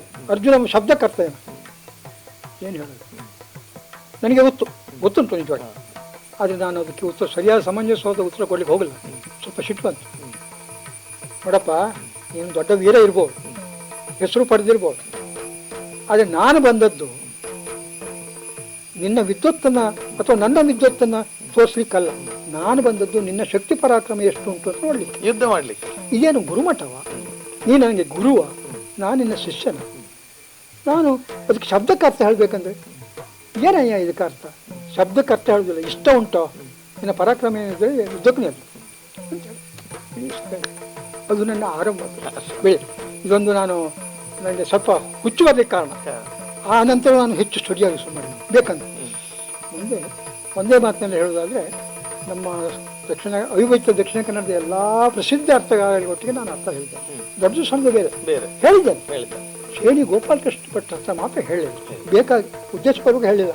ಯಾಕಂದರೆ ಅವರು ಎದುರು ಅರ್ಥಧಾರಿಯನ್ನು ಸ್ವಲ್ಪ ಕೆಣಕು ಭಾಳ ಅನುಭವಿಸ್ತವರು. ಹಾಗೆ ಅವರೊಬ್ಬರನ್ನು ಬಿಟ್ಟು ಎಲ್ಲವರ ಸಾಮಗ್ರು ಎಲ್ಲ ಹೆಚ್ಚೇನು ಸ್ವಾಮಿ ಭಾಳ ಹಳೆಯ ಅರ್ಥಧಾರಿ ಹೊಳದಿ ಶಂಕರನಾರಾಯಣ ಶಾಸ್ತ್ರಿ ಅವರ ಭೀಷ್ಮನಿಗೆ ನಾನು ಅಭಿಮನ್ಯು ಹೇಳಿದ್ದೇನೆ. ಪರ್ವತ ಭಾಳ ಖುಷಿ ಆಯ್ತು ಅವರಿಗೆ. ಅಂತೂ ಅದೊಂದು ಸಮಾಧಾನ ಉಂಟು ನನಗೆ. ಎಲ್ಲ ಅರ್ಥಧಾರಿ ಒಟ್ಟಿಗೆ ಹೇಳಿದ್ದೆ, ದೊಡ್ಡ ಸಣ್ಣ ಬೇರೆ. ಈಗ ಏನಾಗಿದೆ ಅಂತ ಹೇಳಿದ್ರೆ, ಮೊದಲೆಲ್ಲ ಇತ್ತು ಪದ್ಯದ ಅರ್ಥ ಹೇಳ್ತಾ ಇದ್ರು, ಆಮೇಲೆ ಬರ್ತಾ ಬರ್ತಾ ಪಾತ್ರದ ಅರ್ಥ ಆಗ್ಲಿಕ್ಕೆ ಶುರುವಾಯ್ತು. ಇತ್ತೀಚೆಗೆ ಪಾತ್ರದ ಪರವಾಗಿ ಅರ್ಥ ಹೇಳಲಿಕ್ಕೆ ಶುರುವಾಗಿದೆ. ಈ ತಾಳಮದ್ದಲೆಲ್ಲ ಆದಂತಹ ಬದಲಾವಣೆಗಳು, ಈ ಬದಲಾವಣೆ ಬಗ್ಗೆ ನೀವು ಏನು ಹೇಳ್ತೀರಿ? ಸಾಮಾನ್ಯವಾಗಿ ರೂಢಿಯಲ್ಲಿ ತಾಳಮದ್ದಲೆ ಅಂದ್ರೆ ವಾದರಂಗ ಅಂತ ಒಂದು ಬಂದು ಹೋಗಿದೆ. ತಾಳಮದ್ದಲೆ ಅಂದ್ರೆ ಏನು? ತಿಕ್ಕಾಟ. ಆ ವೇಷಧಾರಿಗಳು ತಿಕ್ಕಾಟ ನಡೆಸಬೇಕು, ವಾದ ನಡಿಬೇಕು. ಅದು ಪ್ರೇಕ್ಷಕರ ಆಸೆ ಇರ್ಬೋದು, ಆದರೆ ನನ್ನ ಆಸೆ ಹಾಗಲ್ಲ. ತಾಳಮದ್ದಲೆ ಎರಡನ್ನೂ ಕೊಡಬೇಕು. ಪಾತ್ರಧಾರಿ ತಾನು ವಹಿಸಿಕೊಂಡ ಪಾತ್ರವನ್ನು ತನ್ನ ನಿಲುವನ್ನು ಸಮರ್ಥವಾಗಿ ಅದನ್ನು ರೂಪಿಸಬೇಕು. ಅದರೊಟ್ಟಿಗೆ ಆ ಪಾತ್ರದ ನಡೆ ಏನು, ಅದರ ಕ್ಯಾರೆಕ್ಟರ್ ಏನು, ಅದು ಕೂಡ ಜನರಿಗೆ ಅರ್ಥ ಆಗುತ್ತೆ. ಆ ದೃಷ್ಟಿಯಿಂದ ನಾನು ಹೆಚ್ಚು ವಾದಕ್ಕೆ ಹೋಗ್ತಾ ಇರಲಿಲ್ಲ. ಹಾಗಂತ ವಾದ ಇರುವ ಪಾತ್ರಕ್ಕೆ ವಾದ ಮಾಡಿದ್ದೇನೆ. ಇದನ್ನು ಸುಧನ್ವ ಮಾಡಿಕೊಂಡು ಅರ್ಜುನ ಹತ್ರ ವಾದ ಮಾಡಿದ್ದುಂಟು, ಅಂಗದ ಮಾಡಿಕೊಂಡು ಬೃಹಸ್ಪತಿ ಹತ್ರ ವಾದ ಮಾಡಿದ್ದುಂಟು. ಆದರೂ ಕೂಡ ಆ ಕಥೆಯ ಅಥವಾ ಪದ್ಯದ ಮಿತಿಯಲ್ಲಿ ಮಾಡಿದ್ದೇನೆ ಹೊರತು ಅದನ್ನು ಮೀರಿ ಹೋಗಲಿಲ್ಲ. ಒಮ್ಮೆ ನನ್ನ ವಾದವನ್ನು ಖಂಡಿಸಿದೆ, ಅಲ್ಲಿಗೆ ಬಿಟ್ಟು ಇನ್ನು ಹೋಗ್ತಿದ್ದೆ. ಮತ್ತು ಹೆಚ್ಚಾಗಿ ಇದು ವಾದರಂಗ ಅಂತ ನನಗೆ ಗೊತ್ತಿರುವುದರಿಂದ ನಾನು ಹೆಚ್ಚಾಗಿ ಅಂಥ ಪಾತ್ರ ವಹಿಸುವುದಿಲ್ಲ. ನಾನು ಹೋಗುವುದೇ ಭಕ್ತಿರಸ. ಹೌದು, ಸಂಜಯನ, ಅಕ್ರೂರ, ವಿದುರ, ಇಂಥ ಒಂದು ಭಕ್ತಿ ರಸದ ಪಾತ್ರವನ್ನು ಹೆಚ್ಚು ಹೇಳು. ಧರ್ಮರಾಯ, ಇಂಥ ಪಾತ್ರದಲ್ಲಿ ನಾನು ನನ್ನ ವ್ಯಕ್ತಿತ್ವವನ್ನು ತೋರಿಸ್ತೇನೆ. ಅಂದಿನ ಕಾಲದ ಭಾಗವತರು, ಇಂದಿನ ಕಾಲದ ಭಾಗವತರು ಏನು ಬದಲಾವಣೆಗಳಾಗಿದೆ? ಭಾಗವತಿಕೆಯಲ್ಲಿ ಮತ್ತೆ ಭಾಗವತರಲ್ಲಿ ಏನು ಬದಲಾವಣೆಗಳಾಗಿದೆ? ಯಾಕಂದ್ರೆ ಮೊದಲಿನ ಕಾಲದಲ್ಲಿ ಭಾಗವತರಂದ್ರೆ ಮೇಳದ ಸರ್ವಸ್ವ ಅವರೇ ಆಗಿದ್ರು. ಸೊ ಈಗ ಅದು ಇಲ್ಲ ಅನ್ನುವ ಒಂದು ಭಾವನೆ ಇದೆ. ಮೇಳದ ಸರ್ವಸ್ವ ಮಾತ್ರ ಅಲ್ಲ, ಇಡೀ ಆಟದ ಸರ್ವಸ್ವವೇ ಅವರು. ಹಿಂದೆ ಭಾಗವತರು ಸಮರ್ಥರಾಗಿದ್ದರು.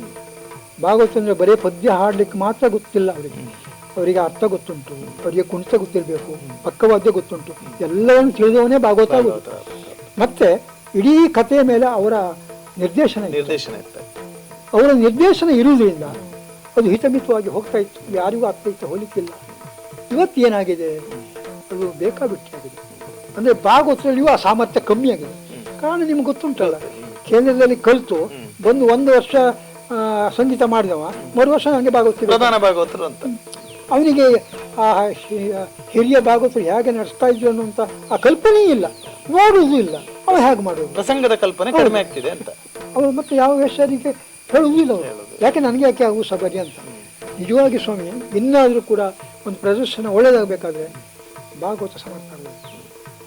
ಭಾಗವತ ಹಿಡಿತದಲ್ಲಿ ಕಲಾವಿದರು ಆಗ ಮಾತ್ರ ಅದು ಒಳ್ಳೆ ಪ್ರದರ್ಶನ ಕೊಡಲಿಕ್ಕೆ ಸಾಧ್ಯ ಆಗ್ತದೆ. ಭಾಗವತನಾಗಿದ್ದವ ಸಮರ್ಥ ನಿರ್ದೇಶಕನಾಗಬೇಕು. ಅವನು ಇಡೀ ಕಥೆಯ ಮೇಲೆ ಕಮಾಂಡಿಂಗ್ ಇಟ್ಕೊಳ್ಬೇಕು.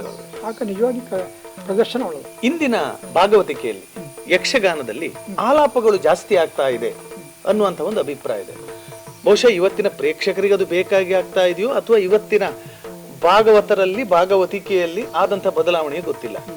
ಈ ತರ ಆಲಾಪಗಳು ಜಾಸ್ತಿ ಆಗ್ತಾ ಇರುವಂತಹದ್ದು, ಅಭಿನಯಗಳು ಮತ್ತೆ ಮತ್ತೆ 10 ಸಲ 8 ಸಲ ಮಾಡುವಂತಹದ್ದು, 20 ನಿಮಿಷ 25 ನಿಮಿಷ ಕುಣಿಯುವಂತಹದ್ದು, ಇದೆಲ್ಲ ಯಾವಾಗಿಂದ ಬಂತು? ನೀವು ಯಕ್ಷಗಾನ 60-70 ವರ್ಷದಿಂದ ನೋಡ್ತಾ ಇದ್ದೀರಿ. ಈ ಬದಲಾವಣೆ ಯಾವಾಗಿಂದ ಬಂತು? ಮತ್ತೆ ಇದು ನಿಜವಾಗಿಯೂ ಯಕ್ಷಗಾನಕ್ಕೆ ಪೂರಕವೋ ಮಾರಕವೋ?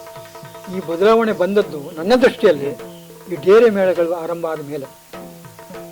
ಡೇರೆ ಮೇಳ ಆರಂಭ ಆಯಿತು, ಮತ್ತೆ ಅದೇ ಹೊತ್ತಿಗೆ ಉತ್ತರ ಕನ್ನಡದ ಕಲಾವಿದರೆಲ್ಲ ಬಂದು ಇಲ್ಲಿ ಸೇರಿದರು. ಅವರದ್ದು ಯಾವಾಗಲೂ ಅಭಿನಯ ಜಾಸ್ತಿ. ಅವರು ಹೇಳ್ತಾರೆ ನಮ್ಮ ಪ್ರಾದೇಶಿಕವಾದ ಒಂದು ಇದನ್ನು. ಅವರು ಒಂದು ಪದ್ಯಕ್ಕೆ 8-10 ಬಾರಿ ಅಭಿನಯ ಮಾಡುವಂಥ ಒಂದು ಕ್ರಮ ಉಂಟು. ಅದಕ್ಕೆ ಸರಿಯಾಗಿ ಇಲ್ಲಿಯ ಭಾಗವತರನ್ನು ಅವರು ಸಿದ್ಧಗೊಳಿಸಿದರು. ಆಗ ಭಾಗವತರಿಗೆ ಉಪಾಯ ಇಲ್ಲ, ಅನಿವಾರ್ಯ. ಅವರಿಗಾಗಿಯೇ ಬಹುಶಃ ನನ್ನ ಅಭಿಪ್ರಾಯ, ದೂರದಲ್ಲಿ ಒಬ್ಬರು ಭಾಗವತ ಕೇಳ್ತಾ ಇರಬಹುದು, ಅದು ಅವರವರಿಗೊಂದು ಇದು ಉಂಟು, ಹೊಂದಾಣಿಕೆ ಉಂಟಲ್ಲ. ಅವ್ರು ಹೇಳ್ತಾರೆ, ಸ್ವಾಮಿ ಈ ಪದ್ಯಕ್ಕೆ ನನಗೆ ಸ್ವಲ್ಪ ಹೊತ್ತು ಅಭಿನಯಕ್ಕೆ ನೀವು ಅವಕಾಶ ಕೊಡಬೇಕು ಅಂತ ಕೇಳ್ಬೋದು. ಆಗ ಭಾಗವತರಿಗೆ ಉಪಾಯ. ಹೀಗಾಗಿ ನನ್ನ ಅಭಿಪ್ರಾಯ, ಆ ಉತ್ತರ ಕನ್ನಡದ ಕಲಾವಿದರು ಮತ್ತು ಅವರಂತೆ ಕೆಲವರು ನಮ್ಮವರು ಕೂಡ ಇರ್ಬೋದು, ಅಂಥವರ ಒಂದು ಒತ್ತಡದಿಂದ ಭಾಗವತದಲ್ಲಿ ಪುನರಾವರ್ತನೆ ಅಧಿಕ ಆಯಿತು ಅಂತ ನನಗೆ ಕಾಣ್ತದೆ. ಇತ್ತೀಚೆಗೆ ಒಂದು 20 ವರ್ಷದಿಂದ ಆಗಿರೋ ಬದಲಾವಣೆ ಇದು ಅಲ್ಲಪ್ಪ. ಇದು ನಾನು ಸಾಧಾರಣ ಅಮೃತೇಶ್ವರಿ ಮೇಳ ನೋಡ್ತಾ ಇದ್ದೆ. ಅಮೃತೇಶ್ವರಿ ಅವಾಗ ಡೇರೆ ಮೇಳ ಅಂದ್ರೆ ಈ ಸಾಲಗ್ರಾಮ ಅಮೃತೇಶ್ವರಿ, ಆವಾಗ ನಾನು ನೋಡ್ತಾ ಇದ್ದೆ. ಉಪ್ಪೂರು ಒಂದಿಷ್ಟು ಆಚೀಚೆ ಹೆಚ್ಚು ಮಾಡುವವರಲ್ಲ, ಅವ್ರ ಬಯಲಾಟದಲ್ಲಿ ಮಾನಕಟ್ಟೆ ಮೇಳದಲ್ಲಿ ನೋಡಿದ್ದೇನೆ ಅವ್ರ ಪದ್ಯ ಎಷ್ಟು ಬೇಕೋ ಅಷ್ಟು. ಆದರೆ ಅಮೃತೇಶ್ವರಿ ಮೇಳದಲ್ಲಿ ನೋಡ್ತೇನೆ ನಾನು, ಚಿಟ್ಟಾಣಿ ಇದ್ದ ಆವಾಗ ಆ ಪದ್ಯಗಳು 6-8 ಸಲ ಅವರೇ ಹಾಡುವುದನ್ನು ನಾನು ಕೇಳಿ, ಯಾಕಪ್ಪ ಉಪ್ಪೂರು ಅಷ್ಟು ಗಟ್ಟಿ ಭಾಗವತರು ಯಾಕೆ ಅದನ್ನು ಪುನರಾವರ್ತನೆ ಮಾಡ್ತಾರೆ ಅನ್ನುವಾಗ ಕಡೆಗೆ ನಾನು ಕೇಳಲಿಲ್ಲ, ನನಗೆ ಗೊತ್ತಾಯ್ತು ಇದು ಚಿಟ್ಟಾಣಿಯವರು ಅಭಿನಯಕ್ಕಾಗಿ ಮಾಡ್ತಾ ಇರೋದು. ಕಡೆಗೆ ಎಲ್ಲರೂ ಅದನ್ನೇ ಶುರು ಮಾಡಿ. ಈಗ ಮತ್ತೆ ನಮ್ಮ ಕಲಾವಿದರು ಕೂಡ ಉತ್ತರ ಕನ್ನಡದವರು ಇಷ್ಟು ಸಂಬಳ ತಗೊಂಡು ಹೋಗ್ತಾರೆ, ಅವ್ರಿಗೆ ಇಷ್ಟು ಬೆಲೆ ಉಂಟು, ನಾವೇನು ಕಮ್ಮಿ ಅಂತ ನಮ್ಮ ಕಲಾವಿದರು ಅದನ್ನು ಶುರು, ನಮ್ಮ ಭಾಗವತರು ಹಾಗೆ ಹೋಗಿ. ಹೀಗಾಗಿ ಅದೊಂದು ರೀತಿಯ ವ್ಯಾಧಿಯಾಗಿ ಬಂತು ನನ್ನ ದೃಷ್ಟಿಯಿಂದ. ಅದು ಪ್ರೇಕ್ಷಕರಿಗೆ ಮತ್ತು ಅವರಿಗೆಲ್ಲ ಸರಿಯಾಗಿ ಕಂಡಿರ್ಬೋದು. ಭಾಳ ಹಳೆಯ ಯಕ್ಷಗಾನವನ್ನು ನೋಡ್ತಾ ಬಂದೆ ನನಗೆ, ನನ್ನ ರುಚಿಗೆ ಸರಿಯಾಗಿ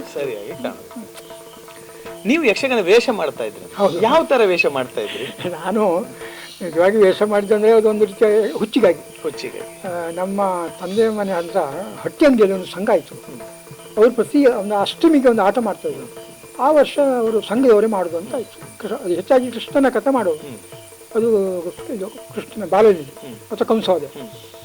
ಆಗ ನಾನು ಆ ಸ್ಟೈಲ್ಗೆಲ್ಲ ಹೋಗ್ತಾ ಇದ್ದೆ, ಯಾರಿಗೂ ಬೇರೆಯವ್ರಿಗೆ ಕೊಟ್ಟ ಕೃಷ್ಣ. ನಾನು ಸ್ವಲ್ಪ ತಾಳ್ಮಧ್ಯದಲ್ಲಿ ಆ ಸಮಯದಲ್ಲಿ ಅರ್ಥ ಹೇಳ್ಕೊಂಡಿದ್ದೀನಿ, ನೋಡಿದ್ದಾರೆ ಅವರು. ಅವರು ಆ ರಘುಶೆಟ್ಟರು ಅವರು ವಿಷಮ ಕೇಳಿ ನನಗೆ ಕೊಡ್ತಕ್ಕಂಥ ಬತ್ತಲೆ ಮನೆ ಊಟ ಅಲ್ಲಿ ಕೊಟ್ಟರೆ ಮಾಡ್ತೇನೆ. ಅಲ್ಲಿ ಪ್ರಥಮವಾಗಿ ಕಂಸವದೆ ಕೃಷ್ಣ ಮಾಡಿದೆ. ಕೊಂಸಲ್ಲ ಅಷ್ಟು ಕರೆಕ್ಟ್ ಇಲ್ಲ ಬರಲಿಲ್ಲ, ಒಟ್ಟಾರೆ ಒಂದು ಲೇಖ ಸರಿಯಾಗಿ ಕುಣಿದಿರ್ಬೋದು. ಆಮೇಲೆ ಕುಂದಾಪುರದಲ್ಲಿ MM ಹೆಗಡೆಯವರು ಕೇಳಿದ್ರು, ಅವರ ಒಂದು ವಿದ್ಯಾವರ್ತಕ ಸಂಘ ಅಂತ ಉಂಟು, ಆ ಸಂಘಕ್ಕೆ ನಾನು ಮೆಂಬರ್ ಆಗಬೇಕಂತ ಒತ್ತಾಯ ಮಾಡಿದ್ದೆ. ಅಲ್ಲಿ ಇರುವಾಗ ಒಂದು 6-8 ವೇಷ ಮಾಡಿದೆ.